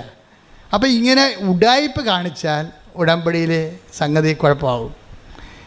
ഉടമ്പടി ആയാൽ നിങ്ങൾ എന്ത് ചെയ്തു എന്നല്ല ചോദിക്കണത്, നിങ്ങളത് എന്ത് സ്പിരിറ്റിൽ ചെയ്തു എന്നാണ് ചോദിക്കണത്, എന്ത് അരൂപിലാണ് ചെയ്തത്. ഇനി പ്രത്യാശക്കാലമാകുമ്പോൾ വിശ്വാസത്തിൻ്റെ കാലത്തിന് കുഴപ്പമില്ല, ദൈവം പ്രവടാന്ന് ഇൻസെൻറ്റീവ് ചെയ്യും. വിശ്വാസത്തിൻ്റെ കാലത്തിൻ്റെ ഗുണമെന്ന് പറയണത് പ്രവടാന്ന് കുറേ അനുഗ്രഹം കിട്ടും, എന്നിട്ട് പെടേന്ന് നിൽക്കും, സ്വിച്ച് ഇട്ട പോലെ നിൽക്കും. നമ്മുടെ ഇപ്പോഴത്തെ മഴ പോലെ ഇപ്പോഴത്തെ മഴ പോലെ സ്വിച്ചിട്ട പോലെ നിൽക്കും. വരും ഇങ്ങനെ ഉരുടുമെന്നും പറഞ്ഞ് വരും, സ്വിച്ചിട്ട പോലെ സഡൻ ബ്രേക്ക് ആകും. ഉടമ്പടി ആദ്യത്തെ 3-4 ആഴ്ചകൾ ഇടിവിട്ട് പോലെ പൊടാതെ ഇങ്ങനെ കവളാസ് പൊട്ടണ പോലെ പൊട്ടും. പിന്നെ ഒറ്റ നിപ്പാണ്, പിന്നെ അനങ്ങത്തിൽ ഈ സംഭവം. എന്താണ്? വിശ്വാസകാലം കഴിഞ്ഞു, ഇനി പ്രത്യാശക്കാലമാണ്. ഈ പ്രത്യാശക്കാലത്ത് പറയുമ്പോൾ ദൈവം ആ സമയത്ത് വാച്ച് ചെയ്യണത് നിന്നെ വാച്ച് ചെയ്തുകൊണ്ടിരിക്കും. ഈ പ്രത്യാശക്കാലത്ത് നീ എന്ത് ചെയ്ത്? മിക്കവാറും ദൈവാനുഗ്രഹം കൊണ്ടൊരു 60% ആൾക്കാർ കിടന്ന് ഉറക്കമായിരിക്കും പ്രത്യാശക്കാലത്ത്. അപ്പോൾ അതൊക്കെ ചെയ്തതാണ്, എല്ലാ കാര്യവും അച്ഛൻ പറഞ്ഞ പോലെയൊക്കെ ചെയ്ത്, അവിടെ കാണിസന്മാർ പറഞ്ഞ പോലെയൊക്കെ എല്ലാം ചെയ്തായിരുന്നു. പക്ഷെ കാര്യമൊന്നും നടക്കുന്നില്ല. അപ്പോൾ അവർക്ക് തളർന്നവർ, മനസ്സിടിഞ്ഞവർ, അതിൽ മിക്കവാറും ഉറങ്ങി. ഈ ടൈമിന് ദൈവം സെസ് ഏർപ്പെടുത്തിയിട്ടുണ്ട്. എന്ന് വെച്ചാൽ ഒരുമാതിരിപ്പെട്ട അലപലാദികളെല്ലാം ഉടമ്പടിയിൽ നിന്ന് മാറ്റും. കാര്യം ഉടമ്പടി ദൈവമായിട്ടുള്ള ഏർപ്പാടല്ലേ, അത് ബയലാട്ടർ എഗ്രിമെൻ്റ് അല്ലേ. അപ്പം നീ ഉടമ്പടിക്ക് യോഗ്യമല്ലെന്ന് കണ്ടു കഴിഞ്ഞാൽ പിന്നീട് നിങ്ങൾക്ക് ഉടമ്പടി കണ്ടിന്യൂ ചെയ്യാൻ പറ്റാത്ത രീതിയിലേക്ക് മാറ്റും. പക്ഷേ ചില വിദ്വാന്മാർക്ക് കാര്യങ്ങളറിയാം. അവിടെ പഴയകാല ഹിസ്റ്ററിയും ഫയലുമൊക്കെ ദൈവത്തിൻ്റെ അടുത്തുണ്ട്. ഇപ്പം ഇത്തിരി മാന്യം കാണിച്ചാൽ ഇവിടെ തിരിച്ചു വരുമെന്ന് ദൈവത്തിന് അറിയാം. കഴിഞ്ഞ കാല ചരിത്രം അതാണ്. അതുകൊണ്ട് ദൈവം ഒരു ചെറിയൊരു അനുഗ്രഹമൊക്കെ ഭിന്നിച്ച് കാണിച്ചിട്ട് അവളൊന്നൊരു ഇൻസെൻറ്റീവ് കൊടുത്തിട്ട്, കാരണം ദൈവം നിങ്ങൾ ഉടമ്പടി തുടരാൻ ദൈവം ആഗ്രഹിക്കുന്നുണ്ട്. അതെന്താ പ്രശ്നം വെച്ച് കഴിഞ്ഞാൽ ഉടമ്പടി ഒരു ജീവിത രീതിയാണ്. അത് പറമ്പ് വിൽക്കാനും ജപ്റ്റ് മാറാനും വേണ്ടിയുള്ള തൽക്കാലത്തേക്കുള്ള സൂത്രപ്പണിയല്ലത്. അപ്പം അങ്ങനെ അതാണ്. അത് കഴിയുമ്പോൾ ഇത് നിർത്താമെന്നൊക്കെ പറഞ്ഞ് ഉടമ്പടിയിൽ ആ രീതിയിൽ ഉടമ്പടിയെ കാണുന്ന ആൾക്കാരെ കുറച്ച് കഴിയുമ്പോൾ ദൈവം വകഞ്ഞു മാറ്റും, ആ മേഖലയിൽ നിന്ന് മാറ്റും. എന്നിട്ട് ദൈവം നിലനിർത്തും, ബാക്കിയുള്ള 40% നിലനിർത്തും. ഈ 40%-ത്തെക്കുറിച്ചാണ് സക്കറിയ ഇന്ന് പറയണത്. സക്കറിയ ഞാൻ കണ്ടില്ലേ, ഞാൻ കണ്ണും പൂട്ടി വചനം എടുത്തപ്പോൾ എന്താ പറയണത്? അവശേഷിക്കുന്നവർ അവകാശം. Take the word of God. Zechariah 8:12. Zechariah 8:12 എന്താ? ഞാൻ സമാധാനം വിതയ്ക്കും. ഞാൻ സമാധാനം വിതയ്ക്കും. മുന്തിരി ഫലം നൽകും. നിലം വിളവ് നൽകും. ആകാശം മഞ്ഞു പൊഴിക്കും. ഈ ജനത്തിൽ അവശേഷിക്കുന്നവർ ഇതെല്ലാം അവകാശമാക്കാൻ ഞാൻ ഇടയാക്കും. അതാ വിഷയം. അവശേഷിക്കുന്നവരാണ് അവകാശം പ്രാപിക്കുന്നത്, അല്ലാതെ ആരംഭശൂരത്വം കാണിക്കുന്നവരല്ല. ഈ ആരംഭശൂരത്വക്കാരെ കർത്താവിന് നല്ലവണ്ണം അറിയാം. അതുകൊണ്ട് തന്നെ അനുഗ്രഹം ആദ്യത്തെ ഒരു സെക്ഷൻ കഴിഞ്ഞിട്ട് സ്വിച്ചിട്ട പോലെ അനുഗ്രഹം നിൽക്കും. പ്രത്യാശയുടെ സമയത്തേക്ക് ചെല്ലുമ്പോൾ ഇത് ലാഗ് ചെയ്യും. എന്നിട്ട് 60% പേര് പിരിഞ്ഞു പോരും.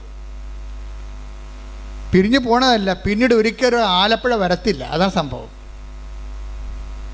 അത് ഇവിടെ ഈ ഉടമ്പടിക്ക് മാത്രമുള്ളതല്ല, ദൈവമായിട്ട് ബന്ധമുള്ള എല്ലാ വിഷയവും അങ്ങനെയാണ്. ആദ്യം കുറച്ച് ഇൻസെൻറ്റീവ് കാണിക്കും, അപ്പോൾ കുറേ ആൾക്കാർ വെക്കാനായി വെള്ളം വീഞ്ഞാക്കും. അതുപോലെ തന്നെ കടനിമിത്തം നടക്കും. അതുപോലെ തന്നെ മത്സ്യങ്ങൾ വർദ്ധിപ്പിക്കും. അങ്ങനെ കുറേ അത്ഭുതങ്ങൾ നടന്നു കഴിയുമ്പോൾ ഒത്തിരി പേര് കർത്താവിലേക്ക് വരും. കുറേ അണ്ണന്മാർ ശിഷ്യന്മാരാകും. ആ ശിഷ്യന്മാരുടെ കൂട്ടത്തിൽ കുറച്ച് കഴിയുമ്പോൾ ഈ സ്നേഹത്തിൻ്റെ കാലം തുടങ്ങും. പ്രത്യാശയുടെ കാലം കഴിഞ്ഞ് പിന്നെ വേണ്ടത് കുറച്ചുകൂടി ബുദ്ധിമുട്ടാണ്. എന്താ കാര്യം? അവിടെ സ്നേഹം മാത്രമേ ഇൻവെസ്റ്റ് ചെയ്യത്തുള്ളൂ. അവിടെ നിങ്ങളുടെ ജോലി, വീട്, വിവാഹം, അങ്ങനെ ഒരു കാര്യവും ദൈവം അഡ്രസ്സ് ചെയ്യത്തില്ല. ദൈവം നോക്കും നിൻ്റെ സ്നേഹം വളർന്നു എന്ന് നോക്കും. അതാണ് സ്നേഹത്തിൻ്റെ കാലം എന്ന് പറയണത്. ഉടമ്പടിയുടെ സ്നേഹത്തിൻ്റെ കാലത്ത് നോ സൈൻ, അടയാളമൊന്നുമില്ല. ആശുഷ ജീവിതം ഇങ്ങനെ പോകും. പണ്ടുമ്പോൾ ഉടമ്പടി എടുക്കാഞ്ഞ കാലത്ത് എങ്ങനെയായിരുന്നു, ഏതാണ്ട് അതുപോലെയൊക്കെ തന്നെ പോകും. അപ്പോൾ ദൈവം പരിശുദ്ധാത്മാവ് ഉണ്ടെങ്കിൽ ദൈവം പറയും ഇത് സ്നേഹത്തിൻ്റെ കാലമാണ്. ഇവിടെ നമ്മുടെ ഈ ഡിപ്പോസിറ്റ് എന്ന് പറയുന്നത് സ്നേഹം മാത്രമാണ്. ജോലിക്ക് വേണ്ടിയുള്ള പ്രാർത്ഥന ഒന്നും ഏക്കത്തില്ല. കൊച്ചുണ്ടാകാൻ വേണ്ടി പ്രാർത്ഥിക്കുന്നു, കല്യാണം കിട്ടാൻ വേണ്ടി പ്രാർത്ഥിക്കുന്നു. അതൊക്കെ നീ നേരത്തെ ഫെയ്ത്ത് കാലത്ത് പ്രാർത്ഥിച്ചതാണ്. ഇപ്പം അതിനൊന്നും അടയാളമില്ല. ഇപ്പം തോന്നണത് നിനക്ക് ദൈവത്തോട് സ്നേഹമുണ്ടോ എന്നേ നോക്കത്തുള്ളൂ. അതാണ് സ്നേഹത്തിൻ്റെ കാലം. ഈ സ്നേഹത്തിൻ്റെ കാലം എന്ന് പറയുന്നത് ഒരു 1.5 കാലമാണ്. കാര്യം ഇതെന്ന് പറയണത് ഒരു 20% സർവൈവിങ് കിട്ടും ഇതിനകത്ത് നിന്ന് സ്നേഹത്തിൻ്റെ കാലത്ത്. ഇത് ഇവിടെ ഒരു അവശേഷിക്കുന്ന ആൾക്കാരുണ്ട്, അവശേഷിക്കുന്നവർ അവകാശം പ്രാപിക്കുന്ന ഒരു കാലമുണ്ട്. ഈ സ്നേഹത്തിൻ്റെ കാലത്ത് വരണത് ഇതിന് കാരണമുണ്ട്. സ്നേഹത്തിൻ്റെ കാലത്തിന് മുമ്പ് ഉണ്ടാകുന്ന വിഷയം, സ്നേഹത്തിൻ്റെ കാലം എങ്ങനെ തുടങ്ങണത്? സ്നേഹത്തിൻ്റെ കാലം തുടങ്ങണത് ശരിക്കും പറഞ്ഞാൽ മറ്റുള്ളവർ ഉടമ്പടിയെക്കുറിച്ചും മറ്റുള്ളവർ നീ എടുത്ത ഉടമ്പടിയെക്കുറിച്ചും നിന്നോട് സംസാരിക്കും. അപ്പോൾ നീ തീഷ്ണത കൊണ്ട് തുള്ളിച്ചാടും. ഉടമ്പടി എടുത്തിട്ടുള്ള ആൾക്കാർ തന്നെ നിന്നോട് വന്ന് സംസാരിക്കും ഉടമ്പടിയെക്കുറിച്ച്. അപ്പോൾ എന്തെന്നില്ലാത്ത ഉണർവോടുകൂടി നീ പഴയ നിനക്കൊന്നും കിട്ടിയില്ലെങ്കിലും, വീട് വെച്ചില്ലെങ്കിലും, IELTS പാസ്സായില്ലെങ്കിലും നീ ദൈവത്തോടുള്ള സ്നേഹത്തിൽ കുതിച്ചു ചാടിക്കൊണ്ട് കർത്താവിന് വേണ്ടി ജീവിക്കാൻ നോക്കും. അത് കർത്താവാണെന്ന് പറയുന്ന വേദം. അതാണ് സ്നേഹത്തിൻ്റെ കാലം തുടങ്ങണത്. Take the bed of God, അത് കർത്താവാണ്. 21:7 സ്തുതിക്കട്ടെ. ഹല്ലേലൂയ, ഹല്ലേലൂയ, ഹല്ലേലൂയ. യേശുവേ നന്ദി, യേശുവേ സ്തുതി, ഹല്ലേലൂയ. യേശുവേ ആരാധന, ആരാധന, ആരാധന, ആരാധന. യോഹന്നാൻ 21:7. യോഹന്നാൻ 21:7. യേശു സ്നേഹിച്ചിരുന്ന ആ ശിഷ്യൻ പത്രോസിനോട് പറഞ്ഞു, അത് കർത്താവാണ്. മനസ്സിലായില്ലേ? യോഹന്നാൻ പോലും അറിഞ്ഞു കാണത്തില്ല ഇത് എന്താ എഴുതി വെക്കണമെന്ന്. അതിങ്ങനെ കാലങ്ങൾ ചെല്ലുന്തോറും ഇങ്ങനെ വചനം പ്രസവിച്ചുകൊണ്ടേയിരിക്കും. വചനത്തിൽ തന്നെ മദർ വേഡ് എന്ന സംഭവമുണ്ട്. മദർ വേഡ് എല്ലാ ദിവസവും വചനം പ്രസവിക്കും. ഓരോരോ കുഞ്ഞുങ്ങൾ മനുഷ്യാവതാരം ചെയ്തു വരും. നമ്മുടെ ജീവിതാനുഭവങ്ങളുടെ മനുഷ്യാവതാരം, വചനത്തിൻ്റെ മനുഷ്യാവതാരം ഭയങ്കരമായ ഒരു വിസ്മയക്കാഴ്ചയാണ്. ഇവിടെ എന്താ സംഭവിച്ചിരിക്കുന്നത്? പശുവും ചത്ത്, മോരിലെ പുളിയും പോയി, എല്ലാവരും ചാടി വള്ളത്തിൽ കയറി അവരുടെ പഴയ ജീവിതത്തോട്ട് അവർ പോയി. ശിഷ്യന്മാരെല്ലാവരും പഴയ പണിക്ക് പോയി. യേശുവിൻ്റെ കൂടെ പോയിട്ട് പണ്ടൊക്കെ അപ്പം വർദ്ധിപ്പിച്ചൊക്കെ നുണഞ്ഞുകൊണ്ടൊക്കെ പറഞ്ഞുകൊണ്ടിരിക്കുകയാണ്. പണ്ട് അപ്പം വർദ്ധിപ്പിച്ചാൽ ഞങ്ങൾക്ക് തിന്നാനും ഭയങ്കര മധുരമായിരുന്നു, അത് മീൻ കിട്ടിയായിരുന്നു, അത് ഭർത്താവ്യം കിട്ടിയാന്നൊക്കെ പറഞ്ഞിട്ട് വള്ളത്തിൽ പറഞ്ഞ് കുത്തിരുന്ന് പണ്ടത്തെ ആധ്യാത്മിക അനുഭവങ്ങളൊക്കെ പറഞ്ഞുകൊണ്ടിരിക്കുകയാണ്. പെട്ടെന്ന് ഒരാളിങ്ങനെ ഈ വെളുപ്പാങ്കാലത്ത് കടലിൻ്റെ അരികിൽ നിൽക്കണ കാണും. ഇവന്മാർ അങ്ങനെ പല ആൾക്കാർ കടപ്പുറത്ത് വരുന്നതാണ്. പക്ഷേ യേശു സ്നേഹിച്ചിരുന്നൊരു ശിഷ്യനെ ആ ആളായ്മ കണ്ടപ്പോൾ, ആ തലയനൊക്കെ കണ്ടപ്പോൾ ആളെ മനസ്സിലായി. ഉടനെ യോഹന്നാൻ പത്രോസിനോട് പറഞ്ഞ്, ദാറ്റ് ഇസ് ലോർഡ്, അത് കർത്താവാണെന്ന് പറഞ്ഞു. ആർക്കും മനസ്സിലായില്ല. ആ സ്നേഹിച്ച ശിഷ്യനെ മനസ്സിലായില്ല. കർത്താവ് വന്നത് മനസ്സിലായില്ല. മക്കളെല്ലാം പൊട്ടന്മാരാണ്. ഉടമ്പടി എടുത്തിരിക്കുന്ന പാർട്ടിയാണ് എല്ലാവരും. പക്ഷെ പൊട്ടനാ. അതിനകത്ത് ഒരുത്തം പറഞ്ഞ് അവൻ്റെ നെഞ്ചത്ത് ചാരിക്കിടന്ന ആളാണ് അവസാന നിമിഷങ്ങളിൽ. കാരണം കുരിശിൻ്റെ ചുവട്ടിൽ നിന്നവനുമാണ് അവൻ. ഇവൻ്റെ തലയനക്കങ്ങളും കൈയനക്കങ്ങളും നിഴലാട്ടങ്ങളൊക്കെ അറിയാൻ പറ്റും. അവനിത് കണ്ടപ്പോൾ തന്നെ പറഞ്ഞു, ദാറ്റ് ഈസ് ലോർഡ്, അത് കർത്താവാണ് എന്ന് പറഞ്ഞ് കേട്ടില്ല. 10 ദിവസം നോക്കുമ്പോൾ തനിക്ക് തുണിയില്ലാതിരിക്കുന്ന വെള്ളത്തെ അവൻ ചാടി പുറങ്കുപ്പായി എടുത്തിട്ടേച്ച് ഒറ്റ ചാട്ടം വെള്ളത്തിലോട്ട്. ഈ കർത്താവിൻ്റെ പേര് കേട്ടതേ ഉള്ളൂ. അപ്പം തന്നെ അവൻ ചാടി. ആദ്യം ഞങ്ങൾ പണിക്ക് പോകണമെന്ന് പറഞ്ഞ പാർട്ടിയാണ്. അപ്പോൾ ഇനി ഇവിടെ കരക്ക് നിന്നിട്ട് കാര്യമൊന്നുമില്ല, ഭക്ഷണം കഴിക്കണമെങ്കിൽ ഈ കൈ കൊണ്ട് അധ്വാനിക്കണമെന്ന് പറഞ്ഞുകൊണ്ട് തിരിച്ചു പോയ പാർട്ടിയാണ്. പക്ഷേ ആ ഉടമ്പടി കാലമൊക്കെ കഴിഞ്ഞു. അതിൻ്റെ കാലമൊക്കെ അടയാളങ്ങളൊക്കെ തീർന്ന് ഈശോയും മരിച്ചു. ഈ ജീവിതത്തിൽ വേണമെങ്കിൽ നമുക്ക് എന്നാ ഉടമ്പടി, നമ്മൾ വില എടുത്താൽ നമുക്ക് ജീവിക്കാം. ആൾക്കാർ പറയത്തില്ലേ, നാട്ടുകാർ പറയണില്ലേ, എന്നാ പാർട്ടി, നമ്മൾ വില എടുത്താൽ നമുക്ക് ജീവിക്കാം. അതിപ്പോൾ പാർട്ടി മാത്രമല്ല, ആധ്യാത്മിക മേഖലയിലുണ്ട്. കുറച്ച് കഴിയുമ്പോൾ ആൾക്കാർക്ക് നിരാശ കയറിയിട്ട് പറയും, നമ്മൾ വില എടുത്താൽ നമുക്ക് ജീവിക്കാം. അതുമാണ് അപ്പോസ്തലന്മാരാണ് ഇത് ആദ്യം പറഞ്ഞത്. ഞാൻ പണിക്ക് പോകാൻ പോകണമെന്ന് പറയും, ഞാൻ പണിക്ക് പോകാൻ പോകണം. അപ്പോൾ പറയും മറ്റുള്ളവരും അണ്ണന്മാരും പറഞ്ഞു ഞങ്ങളും വരണമെന്ന് പറയും. എല്ലാം കൂടി കെട്ടിയെടുത്ത് പോയതാണ്. എല്ലാവരും കെട്ടിയെടുത്ത് പോയി. അങ്ങനെ കർത്താവിൻ്റെ രീതി വെച്ചാൽ കർത്താവിന് ഇവിടെ ഇൻവെസ്റ്റ്മെൻറ്റ് അറിയാം നല്ലവണ്ണം. ഇവിടെ ഇൻവെസ്റ്റ്മെൻറ്റ് എന്താണെന്ന് വെച്ച് കഴിഞ്ഞാൽ ഇവർക്ക് നിക്ഷേപമുണ്ട്. പഴയകാല കാലത്തിലെ കർത്താവിന് വേണ്ടി ഒത്തിരി സ്നേഹിച്ച് കൂടെ നടന്ന് ജോലി ചെയ്ത ആൾക്കാരാണ്. ഒരുത്തൻ കർത്താവിന് വേണ്ടി വെട്ടിയ ആളാണ് പത്രോസ്. ശത്രുക്കളുടെ മുമ്പിൽ നിന്ന് കർത്താവിനെ രക്ഷിക്കാൻ വെട്ടിയ ആളാണ്. ആൾക്ക് ഇൻവെസ്റ്റ്മെൻ്റ് ഉണ്ട്. യോഹന്നാനാണെങ്കിൽ കർത്താവിന് സമരിയക്കാരുടെ വഴിയെ കൂടി കർത്താവ് പോകണമെന്ന് പറഞ്ഞപ്പോൾ സമരിയക്കാർ പറഞ്ഞു, നിൻ്റെയൊക്കെ കൈയും കാലും വെട്ടുമെന്ന് പറഞ്ഞപ്പോൾ പറഞ്ഞ് കർത്താവിനോട് തിരിച്ചൊന്നും പറഞ്ഞ്, നീ ദൈവപുത്രനാണ്, അധികാരമുണ്ട്, പക്ഷെ പ്രയോജനമില്ല. ഇവന്മാരുടെയൊക്കെ പെടലെടുക്കേണ്ടതാണ്. ആ അധികാരം ഇങ്ങോട്ട് ആകാശത്ത് തീയും ഗന്ധം ഇറക്കണം, ഞാൻ കാണിച്ചു തരാം. ഇവന്മാർ ഇന്ന് സംസാരിച്ചാലോ നാളെ സംസാരിക്കില്ലെന്ന് പറഞ്ഞ് സമരിയക്കാരുടെ ഇതിൽ കർത്താവിന് വേണ്ടി വീമ്പിളച്ച് നിന്ന ആളാണ് യോഹന്നാൻ. ഈ രണ്ട് കാര്യവും കർത്താവ് വഴക്കിട്ടെങ്കിലും കർത്താവിൻ്റെ മനസ്സിലതുണ്ട്. അതാണ് വിഷയം. നമ്മൾക്കൊരു കാലത്തെ പ്രാർത്ഥനയിലൊക്കെ വന്ന് വീഴ്ചയൊക്കെ വന്നെങ്കിലും കർത്താവിൻ്റെ ശാസനം കിട്ടിയാലും നിൻ്റെ ഇൻവെസ്റ്റ്മെൻറ്റ് ദൈവം മറക്കത്തില്ല ഒരിക്കലും. അതാ വീണ്ടും ആ രണ്ട് കക്ഷിയുടെ വന്നില്ലേ, യോഹന്നാനും പത്രോസും. പണ്ട് ഈ രണ്ട് കക്ഷികളാണ് കർത്താവിൻ്റെ ജീവന് വേണ്ടി പോരാടിയ രണ്ട് കക്ഷികളാണ്. അപ്പോൾ യോഹന്നാൻ ആണ് കണ്ടെത്താൻ പറഞ്ഞത് അത് കർത്താവാണെന്ന്. അപ്പം തന്നെ പത്രോസ് എടുത്തു ചാടി. അപ്പം യോഹന്നാൻ തന്നെ സുവിശേഷം എഴുതിയിരിക്കുകയാണ്. എന്താ പറയണത്? അവൻ എടുത്തു ചാടി, പക്ഷേ നമ്മുടെ കയ്യിൽ നിന്ന് താക്കോല് പോയി. അവൻ താക്കോൽ അടിച്ച് മാറ്റിയെന്ന്. എന്താ കാര്യം? അവൻ എടുത്തു ചാടി. പിന്നെ ഉടനെ ബൈബിൾ പറയണ, എന്നാൽ മറ്റു ശിഷ്യന്മാർ വള്ളത്തിൽ തന്നെ ഇരുന്ന് മീനും കൊണ്ട് പോകുന്നെന്നാണ് പറയണം. അപ്പോൾ എന്നാലെന്ന് ചേർക്കേണ്ട കാര്യം ഇല്ല ഇവിടെ. പക്ഷെ അവൻ എടുത്തു ചാടിയതിന് പ്രാധാന്യം കിട്ടാൻ വേണ്ടിയാണ് എന്നാലെന്ന് പറയണത്. അപ്പോൾ ഈ ഉടമ്പടിയിൽ ഒത്തിരിയേറെ, ഉടമ്പടി എന്താണ്? അവൻ പറയണ പോലെ ചെയ്യണതല്ലേ. അപ്പം അതിനകത്ത് ഒരു എടുത്തുചാട്ടമുണ്ട്, ഓർത്തേക്കണം. ചെല്ലുമ്പോൾ ചെല്ലട്ടെ എന്ന് പറഞ്ഞുകൊണ്ട് നമ്മൾ ചെയ്താൽ അതിന് സ്പീഡ് ഉണ്ടാകത്തില്ല. ഇപ്പം എന്നാ പറ്റി? പുറത്ത് അടുത്ത് വന്നപ്പോൾ ഇവന്മാർ വയറ്റിപ്പിഴപ്പിന് വേണ്ടിയാണല്ലോ മീൻ പിടിക്കാൻ പോയത്. ഇവന്മാർ അധ്വാനിക്കാത്ത മീൻ കർത്താവ് ഇവിടെ പൊരിച്ചുകൊണ്ടിരിക്കുകയാണ്. ഇത് ദൈവവിളിയുടെ ഒരു ഭാഗമാണ്. എന്നിട്ട് കർത്താവ് പറഞ്ഞ്, നീയൊക്കെ മീനില്ല ഭക്ഷണമില്ലെന്ന് പറഞ്ഞല്ലേ പോയത്. പണ്ട് ഭക്ഷണം കൊടുക്കാൻ വേണ്ടി നോക്കിയ ആളാണ്. പണ്ട് ഭക്ഷണം കൊണ്ട് സമരക്കാരോട് കർത്താവ് സംസാരിക്കുമ്പോൾ ഭക്ഷണം കൊണ്ട് വന്ന കക്ഷികളാണ്. അത് പത്രോസ് പറഞ്ഞു, ഗുരു ഭക്ഷിച്ചാലും. അപ്പം കർത്താവ് പറഞ്ഞു, നിങ്ങളറിയാത്ത ഭക്ഷണം എനിക്കുണ്ടെന്ന് പറഞ്ഞു. അപ്പം പത്രോസ് പറഞ്ഞു, നമ്മൾ പോയ സമയത്ത് വേറെ ആരെങ്കിലും കൊണ്ടുവന്ന് ഭക്ഷണം കൊടുത്ത് കാണുമെന്ന് പറഞ്ഞു. അപ്പോൾ ഈശോ പറഞ്ഞു, എൻ്റെ പിതാവിൻ്റെ ഇഷ്ടം നിറവേറ്റുകയാണ് എൻ്റെ ആഹാരം എന്ന് പറഞ്ഞു. അപ്പോൾ ദൈവത്തിൻ്റെ ഇഷ്ടം നിറവേറ്റി ഭൂമിയിൽ നിൽക്കുന്നതിന് പകരം ഇവരൊന്ന് ചാടി നോക്കിയതാണ്. പക്ഷേ ഇവരെ പോയി വിളിച്ചതിൻ്റെ കാരണം ഇവിടെ പഴയ ഇൻവെസ്റ്റ്മെൻറ്റാണ്. നിങ്ങൾക്ക് പണ്ട് ദൈവത്തിൻ്റെ തിരുസന്നിധിയിൽ എന്തെങ്കിലും പിടിപാടുണ്ടെങ്കിൽ നിങ്ങൾക്ക് ഇന്നത്തെ കാലത്ത് ചിലപ്പോൾ ദൈവം നിങ്ങളുടെ പ്രാർത്ഥന കേട്ടില്ലെങ്കിലും നിങ്ങളുടെ ഇൻവെസ്റ്റ്മെൻറ്റ് ദൈവം വിസ്മരിക്കത്തില്ല. അതെപ്പോഴും ഓർക്കണം. പറഞ്ഞ മനസ്സിലായില്ലേ? ഇപ്പം ഞാനൊക്കെ ഓർക്കുക, ഞാനിപ്പോൾ അമ്മ എനിക്ക് പ്രത്യക്ഷപ്പെട്ടു. ഞാൻ എന്താ പ്രത്യക്ഷപ്പെടാൻ കാര്യം? എനിക്ക് പണ്ടൊരു അസുഖം ഉണ്ടായിരുന്നു. എല്ലാ വീട്ടിലും പോയി വണക്കം വായിച്ചു കൊടുക്കും. അസുഖമില്ല, കാര്യം അന്ന് എല്ലാവർക്കും അക്ഷരം അറിയാൻ പാടില്ല ഞങ്ങളുടെ നാട്ടിലേ. ഇപ്പം ഞാനന്ന് 10ാം ക്ലാസ് പാസ്സായി നിൽക്കുന്ന സമയമാണ്. ഇപ്പം ജീവിതകാലത്ത് മെയ് മാസം വണക്കം വരുമ്പോൾ ഞാൻ ഒരു വീട്ടിൽ പോയി വണക്കം വായിച്ചു കൊടുക്കും. അപ്പോൾ അവിടെ പാട്ടൊക്കെ പാടിച്ചിട്ട് അടുത്ത വീട്ടിൽ പോകും വണക്കം വായിക്കാൻ വേണ്ടി. അപ്പോൾ രാത്രി 7 മണി തൊട്ട് രാത്രി 10 മണി വരെ ഓരോ വീട്ടിൽ പോയിരുന്നുകൊണ്ട് വണക്കം വായിച്ചു കൊടുക്കും. ഇത് നിക്ഷേപമാണ്. അമ്മയുടെ പ്രത്യക്ഷീകരണം വന്നപ്പോൾ ആ പഴയ അക്കൗണ്ടിൽ നിന്നുള്ള സംഭവം എനിക്ക് കിട്ടിയിട്ടുണ്ട്.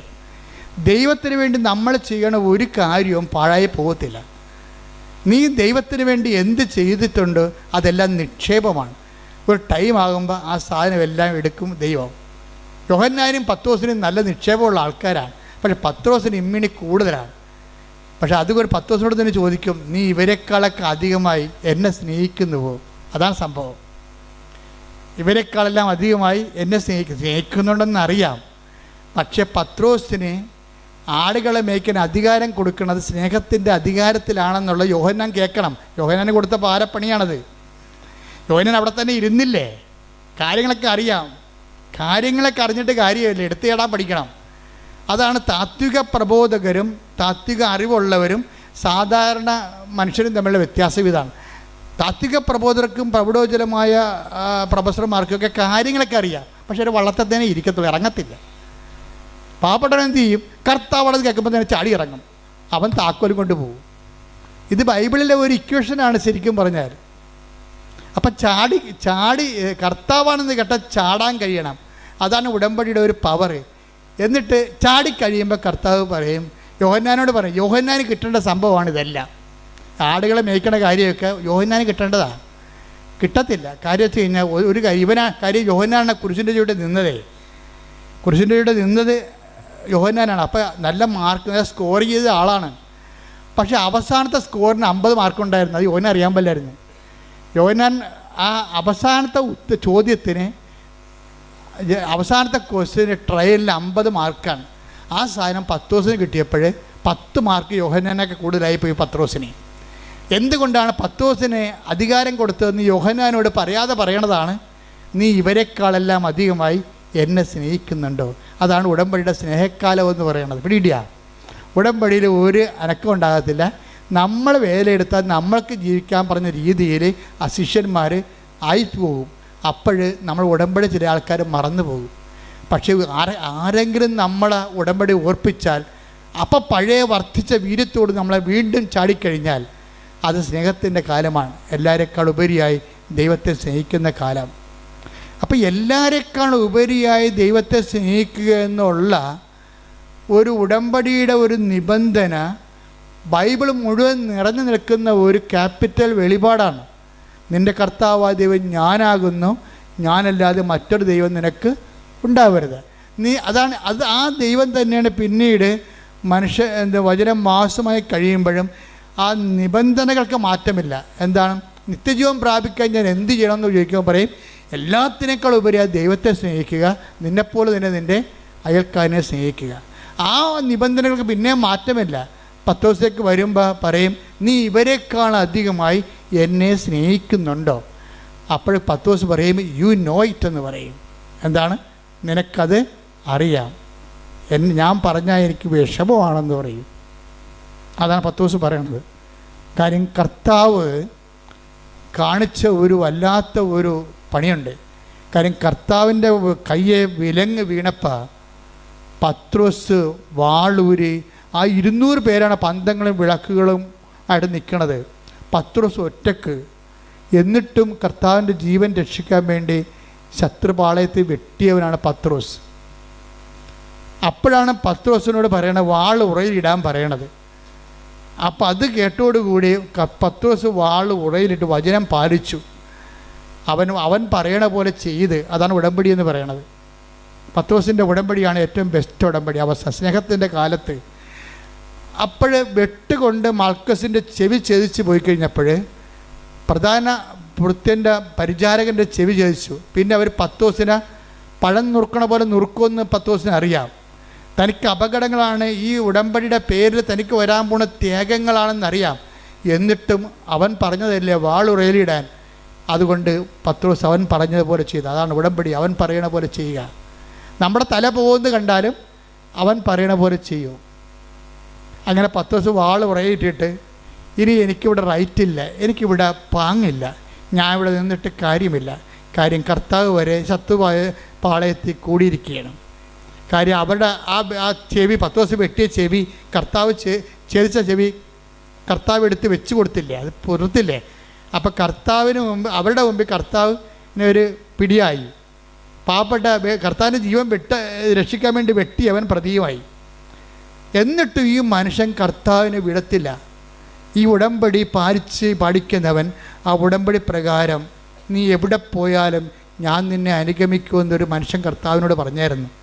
എന്ന് വെച്ചാൽ ഏത് സാഹചര്യത്തിലൂടെയാണ് എൻ്റെ ജീവിതം പോകണമെന്നുണ്ടെങ്കിലും നീ തന്നെ ഒരു ദിവസം എന്നെ തള്ളിപ്പറഞ്ഞാലും ഞാൻ നിന്നെ തള്ളിപ്പറയാതെ നിൻ്റെ പുറകെ വരുമെന്ന് പറഞ്ഞുകൊണ്ടാണ് യോഹന്നാൻ പറയും, അകലെ കൂടി അവൻ കർത്താവിനെ അനുഗമിച്ചെന്ന്. Take the word of God. അകലെ കൂടി. ശ്രുതികട ഹല്ലേലൂയ ഹല്ലേലൂയ ഹല്ലേലൂയ ഹല്ലേലൂയ ഹല്ലേലൂയ.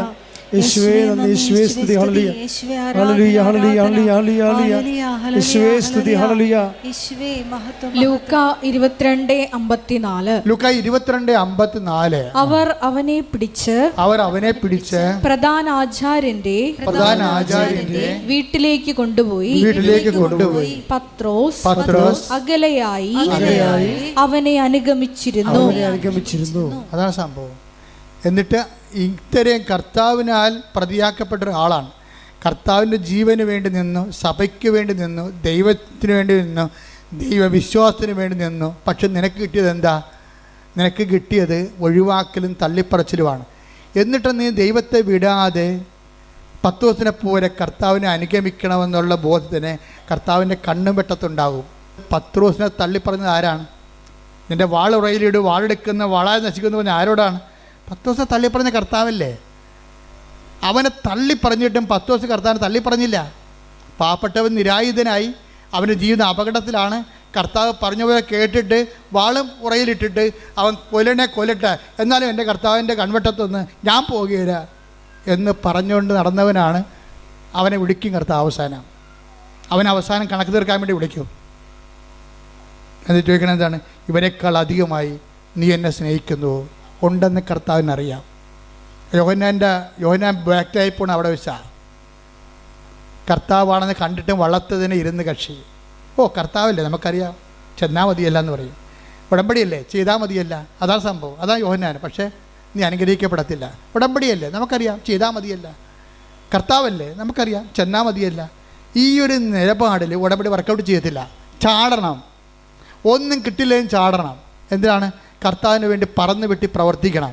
എന്നിട്ട് അത് കർത്താവാണെന്ന് അറിയുമ്പോൾ, അറിയുന്ന അങ്ങനെ ഒത്തിരി പേര് സഭയിലുണ്ട്. നിങ്ങൾക്ക് ചില 10 അറിവൊന്നും ഉണ്ടാകത്തില്ല. പക്ഷേ എന്താ നിങ്ങൾക്ക് ഉള്ളത്? സ്നേഹം ഉണ്ടായാൽ മതി. അറിവല്ല പ്രധാനം, സ്നേഹമാണ് പ്രധാനം. ദൈവത്തോട് സ്നേഹമുണ്ടെങ്കിൽ അവൻ പറയണ പോലെ ചെയ്യും, പ്രവർത്തിക്കും.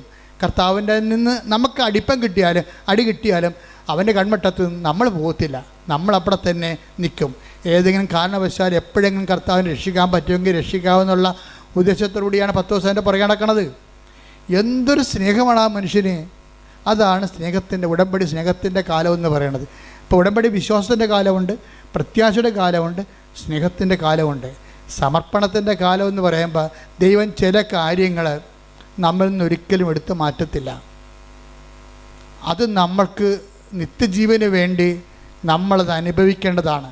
അതുകൊണ്ട് കർത്താവ് പറയും, ഇത് അനുഭവിക്കാൻ തന്നെയാണ് ഞാൻ ഈ മണിക്കൂറിലേക്ക് വന്നത്. Take the bed of God. സ്തുതിക്കട്ടെ. ഹല്ലേലൂയ, ഹല്ലേലൂയ, ഹല്ലേലൂയ, ഹല്ലേലൂയ, ഹല്ലേലൂയ.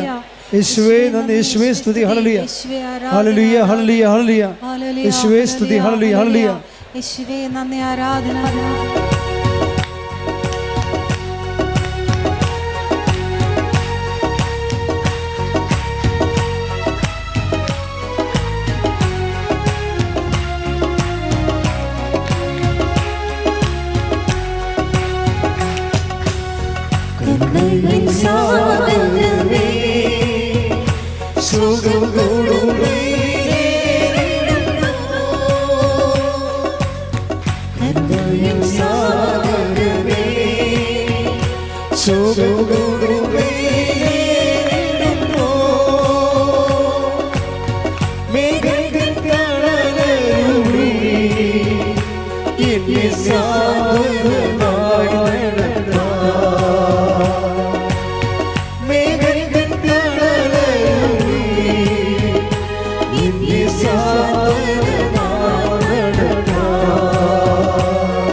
പരിശുദ്ധ പരമദിവ്യകാരുണ്യത്തിന് നേരവും ആരാധനയും സ്തുതിയും പുകഴ്ചയും ഉണ്ടായിരിക്കട്ടെ.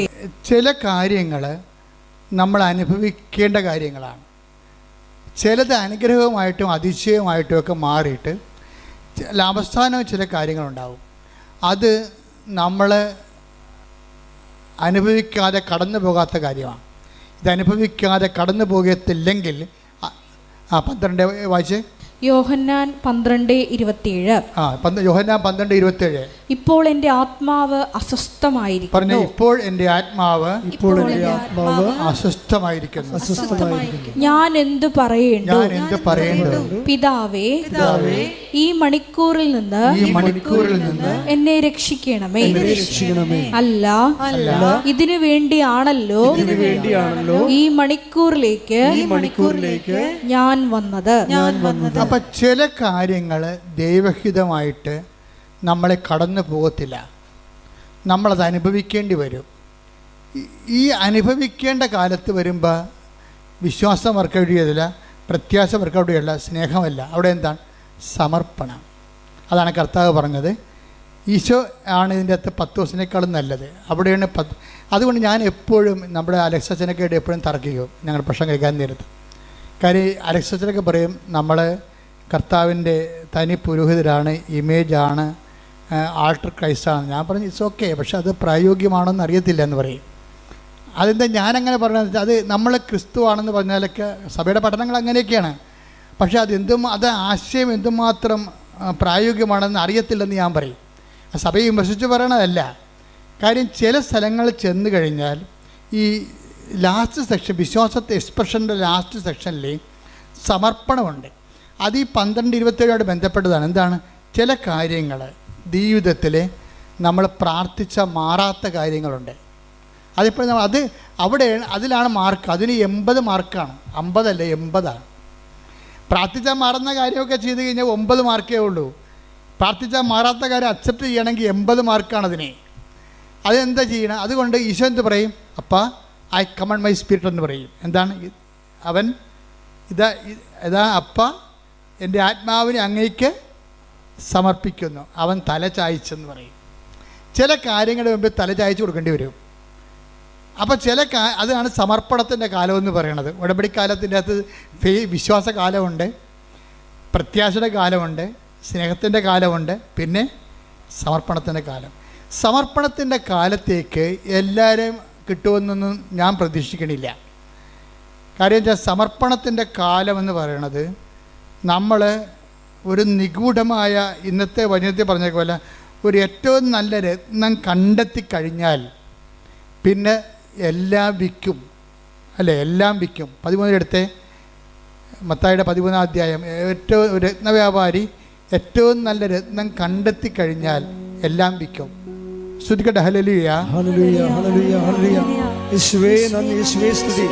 ഹല്ലേലൂയ, ഹല്ലേലൂയ. മത്തായി 13:44. മത്തായി 13:44. സ്വർഗരാജ്യം വയലിൽ ഒളിച്ചു വെച്ചിരിക്കുന്ന നിധിക്ക് തുല്യം. അത് കണ്ടെത്തുന്നവൻ അത് മറച്ചു വെക്കുകയും സന്തോഷത്തോടെ പോയി തനിക്കുള്ളതെല്ലാം വിറ്റ് ആ വയൽ വാങ്ങുകയും ചെയ്യുന്നു. അതെന്താ പ്രശ്നം വെച്ച് കഴിഞ്ഞാൽ ഒരു നിധി നമ്മൾ കുറച്ച് കഴിയുമ്പോൾ ദൈവരാജ്യത്തിലേക്ക് വരും. ഈ മനുഷ്യരാജ്യത്തിൽ നിന്നൊക്കെ നമ്മൾ മാറിയിട്ട് അവസാനം ദൈവരാജ്യത്തിൽ, ക്രിസ്തു വസിക്കുന്ന ദൈവരാജ്യത്തേക്ക് എത്തുമ്പോൾ ക്രിസ്തുവാണ് ഏറ്റവും വലിയ നിധിയെന്ന് നമ്മൾ മനസ്സിലാകും.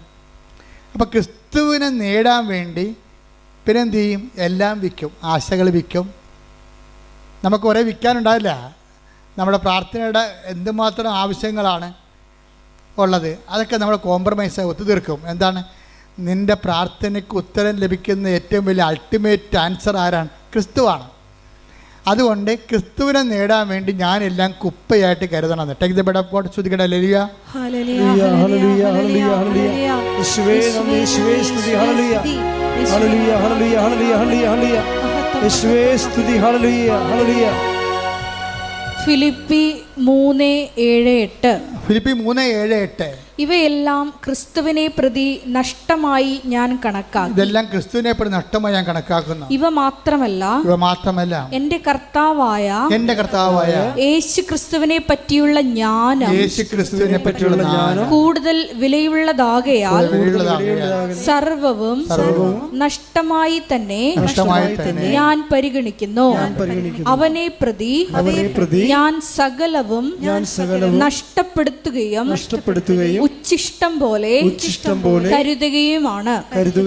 അപ്പൊ നമ്മളെ ഒരു കാലം വരും എല്ലാം വേസ്റ്റ്, ക്രിസ്തു അല്ലാത്ത എല്ലാം വേസ്റ്റായി തോന്നുന്നൊരു കാലമുണ്ട്. അതാണ് സമർപ്പണത്തിൻ്റെ കാലം. ഒരു കാലം വരും, ദൈവരാജ്യം നിങ്ങളിൽ വരുന്ന സമയത്ത് ക്രിസ്തു അല്ലാത്തതെല്ലാം വേസ്റ്റാണെന്ന് പറയുന്നൊരു കാലമുണ്ട്. എന്താ കാര്യം? എല്ലാ സാധനവും അവസാനം വേസ്റ്റായി പോകും. എല്ലാ സംഭവവും അവസാനം വേസ്റ്റായി പോകും. നിങ്ങളുടെ മക്കൾ, ജോലി, വീട്, വിവാഹം, മക്കൾ, ഭർത്താവ്, നിങ്ങളുടെ ആരോഗ്യം, എല്ലാ സംഭവങ്ങളും കുറച്ച് കഴിയുമ്പോൾ വേസ്റ്റായി പോകും. അപ്പം നമ്മൾ ഇത് വേസ്റ്റായി പോകുന്ന മുമ്പ് ഇത് വെച്ചുകൊണ്ട് ക്രിസ്തുവിനെ നേടാൻ വേണ്ടി നോക്കണമെന്നാണ് ബൈബിൾ പറയണത്. അതുകൊണ്ട് തന്നെ ചില കാര്യങ്ങൾ നിങ്ങൾക്ക് തരാതെ നിങ്ങൾ ക്രിസ്തുവിനെ സ്വീകരിക്കൂ എന്ന് പറയും. ക്രിസ്തുവിനെ സ്വീകരിക്കൂ. ഇപ്പം നമ്മളെന്ത് ചെയ്യും? ബുദ്ധിയുള്ളവരെന്ത് ചെയ്യും? ബുദ്ധിയുള്ളവർ ഏതെങ്കിലും ഒരു പ്രാർത്ഥന ആൻസർ ചെയ്യുന്നില്ലെന്ന് കണ്ടാൽ എല്ലാ വാഗ്ദാനങ്ങളും 2 കൊരിന്ത്യർ 1:20 നമ്മൾ ആദ്യം വായിച്ച പോലെ ക്രിസ്തുവിൽ അതേ ആയതുകൊണ്ട് ക്രിസ്തുവിനെ നേടാൻ വേണ്ടി നമ്മൾ നോക്കും. ക്രിസ്തുവിനെ നേടിക്കഴിഞ്ഞാൽ പിന്നെ നമ്മളുടെ തിരികെത്തിക്കണതും പത്രം കൊടുക്കുന്നതും അതുപോലെ തന്നെ രോഗികളെ പോയി കാണുന്നതും ഓർഫണേജുകളെ സന്ദർശിക്കുന്നതും ക്ഷമിക്കുന്നതും എല്ലാ കാര്യവും ചീത്തമായ ബന്ധങ്ങൾ ഉപേക്ഷിക്കുന്നതും എല്ലാം ക്രിസ്തുവിനെ നേടാൻ വേണ്ടി കാഴ്ചവെക്കും. ഇപ്പം നിങ്ങൾ ചെയ്യണമെന്ന് വെച്ച് കഴിഞ്ഞാൽ IELTS പാസ്സാകാനോ PR കിട്ടാനോ വേണ്ടിയാണ് നിങ്ങളിതെല്ലാം ചെയ്യണത്. പക്ഷേ ഉടമ്പടിയുടെ സമർപ്പണക്കാലം വരുമ്പോൾ ഇങ്ങനെയുള്ള മാനുഷിക ലോക നിയോഗങ്ങളെല്ലാം മാറ്റിയിട്ട് ഏറ്റവും വലിയ നിയോഗം ക്രിസ്തുവിനെ നേടാനാണെന്ന് തോന്നണം.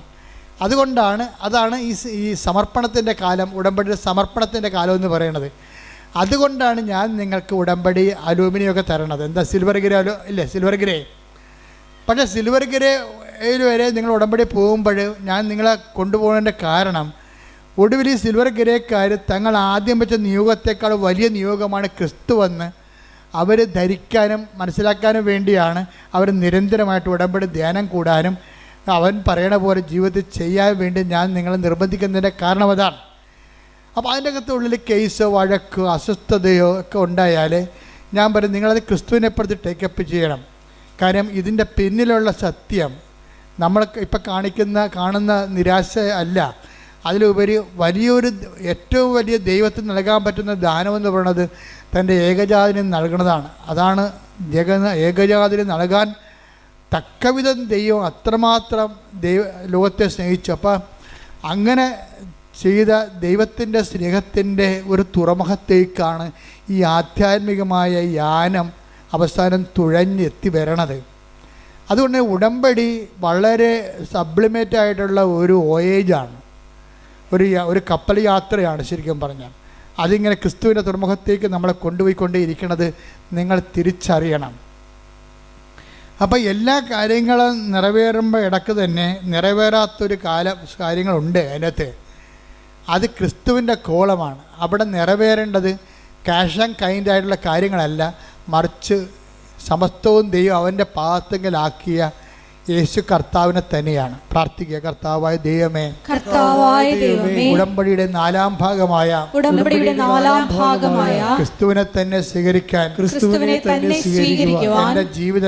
എന്റെ ജീവിതത്തെ ആധ്യാത്മിക അനുഭവങ്ങളിലൂടെ ഒരുക്കുന്ന നല്ല ദൈവമേ, നിന്നെ സ്തുതിക്കുന്നു, നിന്നെ ആരാധിക്കുന്നു, നിനക്ക് നന്ദി പറയുന്നു. അപ്പൊ ആദ്യ കാലങ്ങളിൽ ഇപ്പൊ തന്നെ ഞാൻ ആ ദീപക്കിന്റെ കാര്യം പറഞ്ഞു. ദീപക്ക് എന്താ സംഭവിച്ചത്? ദീപക്ക് അവസാനം മനസ്സിലായി എൻ്റെ കഴിവോ എൻ്റെ പ്രാഗൽഭ്യമോ അല്ല, മറിച്ച് ഉടമ്പടി ദൈവം നേരിട്ടിടപെടേണ്ട ജീവിതത്തിൽ കുറേ കാര്യങ്ങളുണ്ട്.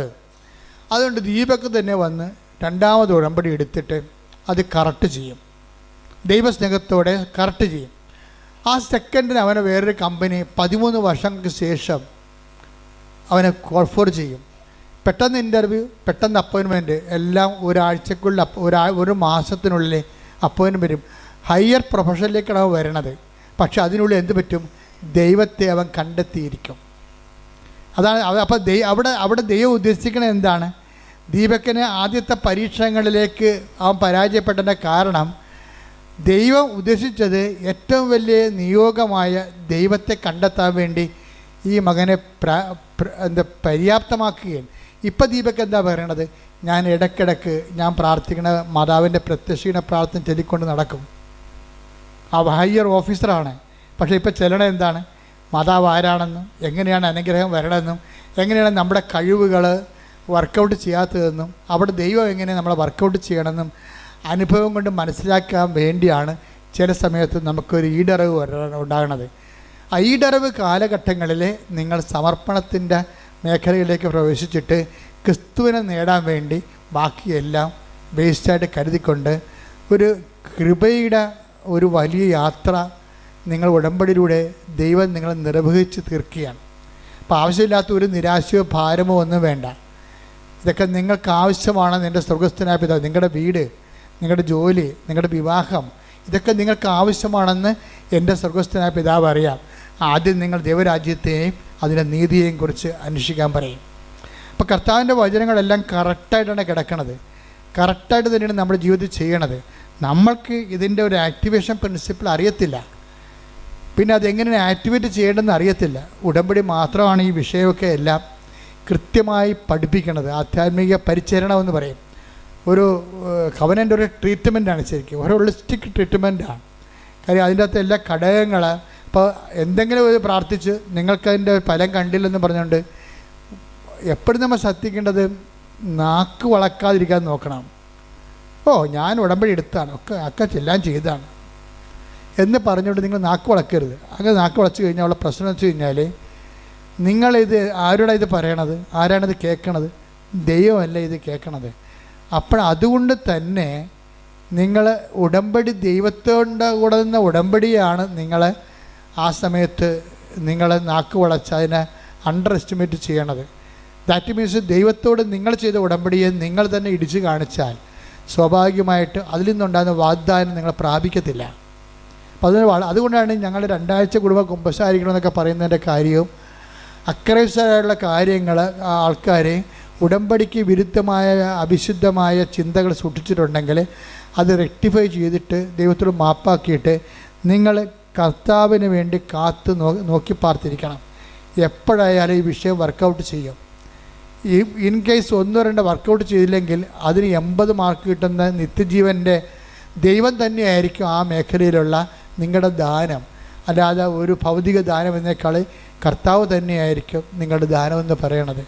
അപ്പം ഇത് ശരിക്കും ഒരു വലിയ ദൈവാനുഗ്രഹത്തിൻ്റെ ഒരു യാത്രയാണ്. അപ്പം അതിൽ നിങ്ങൾ ഒത്തിരി പേര് വിജയിച്ച് കാണുന്നതിൽ എനിക്ക് സന്തോഷമുണ്ട്. ഈ ധ്യാനം നിങ്ങൾ പാസ് ചെയ്യണം. ഇപ്പോൾ നമുക്ക് എല്ലാ ദിവസവും നിങ്ങൾക്ക് ഞാൻ 10 മിനിറ്റ് ഇപ്പോൾ പ്രാർത്ഥനയും ആശീർവാദവും സമർപ്പണ പ്രാർത്ഥനയും തരുന്നുണ്ട്. അത് നിങ്ങൾ 5:30 പ്രാർത്ഥന കൂടുന്നവർ അച്ഛൻ്റെ കൂടെ പ്രാർത്ഥിക്കുന്ന കൈപൊക്കിക്ക്. Thank you. എല്ലാവരും എഴുന്നേൽക്കുക.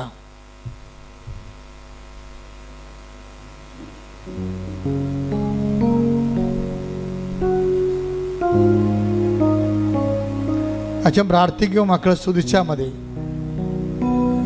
എല്ലാ മേഖലകളെയും സമർപ്പിച്ചുകൊണ്ട് പ്രാർത്ഥിക്കാൻ പോവുകയാണ്. ഹല്ലേലൂയ ഹല്ലേലൂയ ഹല്ലേലൂയ. മഹത്വം കർത്താവിന്റെ ഉന്നതമായ ആരാധന. ഹല്ലേലൂയ ഹല്ലേലൂയ. കർത്താവിന്റെ വിശുദ്ധ പൗരോഹിത്യത്തെ മഹത്വപ്പെടുത്തുന്നു. കർത്താവിൽ സഭയിലുള്ള സാന്നിധ്യം പ്രകടമാക്കും. 38 വർഷം ഞാൻ അർപ്പിച്ച കൃപാനയുടെ യോഗ്യതയാണ്. കൃപാസ്ഥാനത്താറെ ജീവനോടെ പ്രത്യക്ഷപ്പെട്ട പരിശുദ്ധ അമ്മയുടെ മധ്യസ്ഥത, കർത്താവിൻ്റെ തിരുമുറിവാർന്ന വലതുകരം, അനുഗ്രഹത്തിൻ്റെ വലതുകരം ഓരോ മക്കളുടെ മേൽ വെക്കണമെന്ന് പ്രാർത്ഥിക്കുന്നു. കർത്താവ് രോഗബാധിതർക്ക് വേണ്ടി പ്രാർത്ഥിക്കുന്നു. വാദരോഗികൾക്ക് വേണ്ടി പ്രാർത്ഥിക്കുന്നു. ഹൃദയ രോഗികൾക്ക് വേണ്ടി പ്രാർത്ഥിക്കുന്നു. കരൾ രോഗികൾക്ക് വേണ്ടി പ്രാർത്ഥിക്കുന്നു. കർത്താവിൻ്റെ വിശുദ്ധമായ വലതുകരം ഉയർത്തണം. അങ്ങനെ ആണിപ്പെടുതാർന്ന വലതുകരം ഉയർത്തണം. എല്ലാ മക്കളെയും സ്പർശിക്കണമേ. അടിപ്പിണർ പോലെ സ്പർശിക്കണമേ. പൈതാഘാതം പോലെ സ്പർശിക്കണമേ. ദൈവികമായ ശക്തി നിങ്ങളിലേക്ക് ആവശ്യിക്കട്ടെ. ദൈവികമായ ശക്തി നിങ്ങളിലേക്ക് ആവശ്യിക്കട്ടെ. ഉച്ച മുതൽ ഉള്ളങ്കാൽ വരെ കർത്താവിൻ്റെ രക്തം പടരട്ടെ. ഉച്ച മുതൽ ഉള്ളങ്കാൽ വരെ കർത്താവിൻ്റെ രക്തം പടരട്ടെ.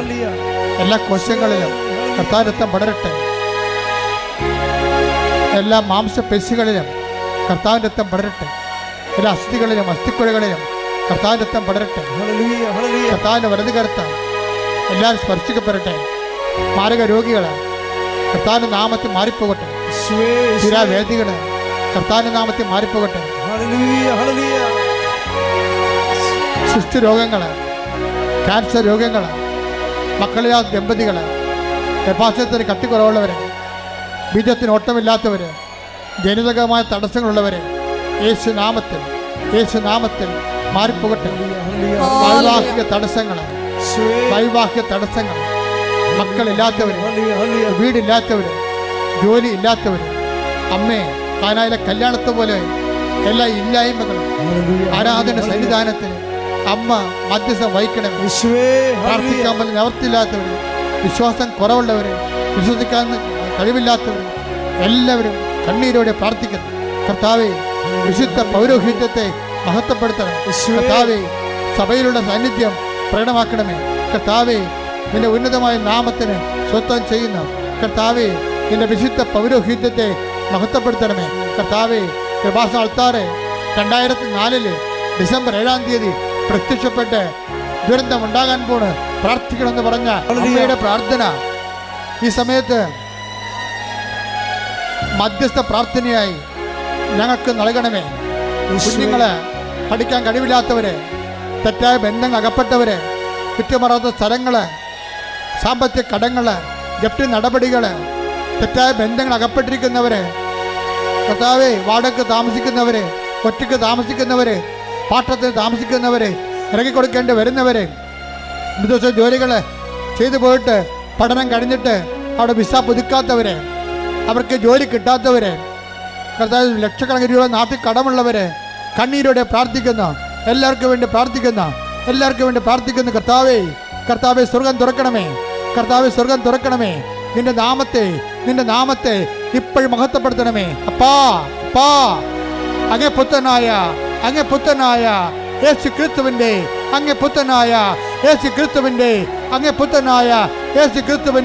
ഉന്നതമായ നാമത്തില് സർവ്വ പാപങ്ങളും, സർവ്വ രോഗങ്ങളും, സർവ്വ തടസ്സങ്ങളും, ജീവ ദുരിതങ്ങളും യേശുവിന്റെ ഉന്നതമായ നാമത്തില് മാറിപ്പോകട്ടെ. ശ്രുതികട്ടെ. എല്ലാ രോഗങ്ങളും തടസ്സങ്ങളും നീങ്ങി പോയിക്കൊണ്ട് അങ്ങയുടെ നാമത്തെ ആരാധനയിലൂടെ വീണ്ടും വീണ്ടും മഹത്വപ്പെടുത്തണമേ. Hallelujah, hallelujah.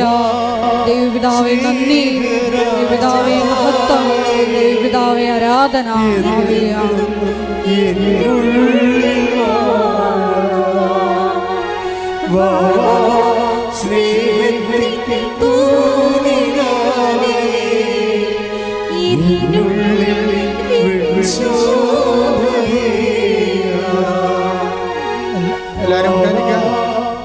എല്ലാവരും മുട്ടേ നിൽക്കുക.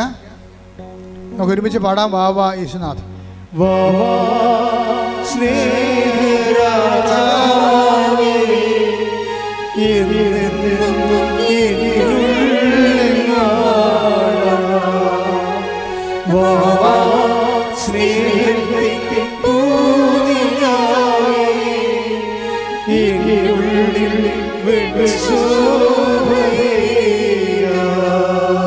എൻ്റെ മക്കളെ കൈകൾ കൂപ്പിക്കേ.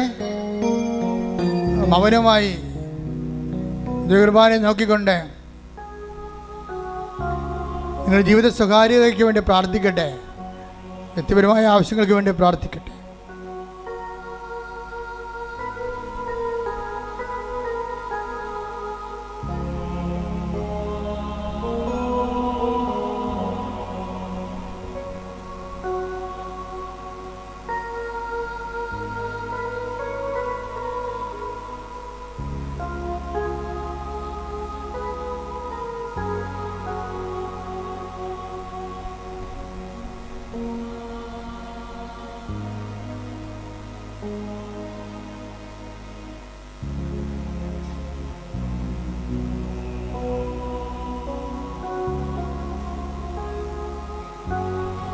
ഒരിക്കൽ കൂടി മരിയൻ ഉടമ്പലിൽ സമർപ്പിച്ചിരിക്കുന്ന എല്ലാ വിഷയങ്ങളും ദൈവമാതാവിൻ്റെ മധ്യസ്ഥയിൽ ദിവ്യകാരുണ്യ സന്നിധിയിൽ സമർപ്പിച്ച് നമുക്ക് മൗനമായിട്ട് പ്രാർത്ഥിക്കാം.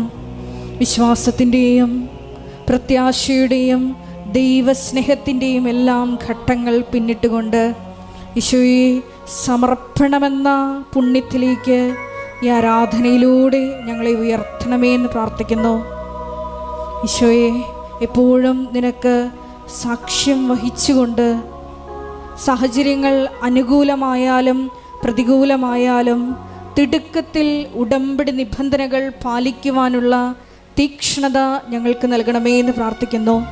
അത് കർത്താവാണ് എന്ന് കേട്ട മാത്രയിൽ എടുത്തു ചാടിയ പത്രോസിനെ പോലെ, അധികാരം സ്വന്തമാക്കിയ പത്രോസിനെ പോലെ ഞങ്ങളുടെ ജീവിതത്തിലും തിടുക്കത്തിലുള്ള സുവിശേഷ കൈമാറ്റ പ്രവർത്തനങ്ങളിലൂടെയും കാരുണ്യ പ്രവർത്തനങ്ങളിലൂടെയും എല്ലാം ഈശോയെ നിന്നെ സ്വന്തമാക്കുവാൻ അവശേഷിക്കുന്ന ഭാഗത്തിനായി ഒരുക്കി വച്ചിരിക്കുന്ന വാഗ്ദാനങ്ങൾ സക്കറിയ പ്രവാചകന്റെ പുസ്തകത്തിൽ നിന്ന് വെളിപ്പെട്ടതുപോലെ ഞങ്ങളും അവകാശമാക്കുവാൻ കരുണയാകണമേ എന്ന് പ്രാർത്ഥിച്ചുകൊണ്ട് ശിരസ് നമിച്ച് നമുക്ക് ദിവ്യകാരുണ്യനാഥൻ്റെ ആശീർവാദം സ്വീകരിക്കാം.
പരിശുദ്ധ പരമ ദിവ്യകാരുണ്യമേ,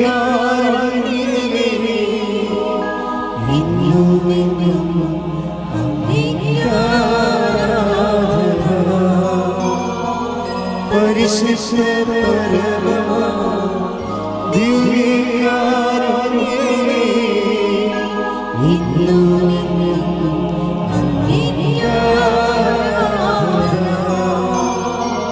പരിശുദ്ധ പരമ ദിവ്യകാരുണ്യമേ.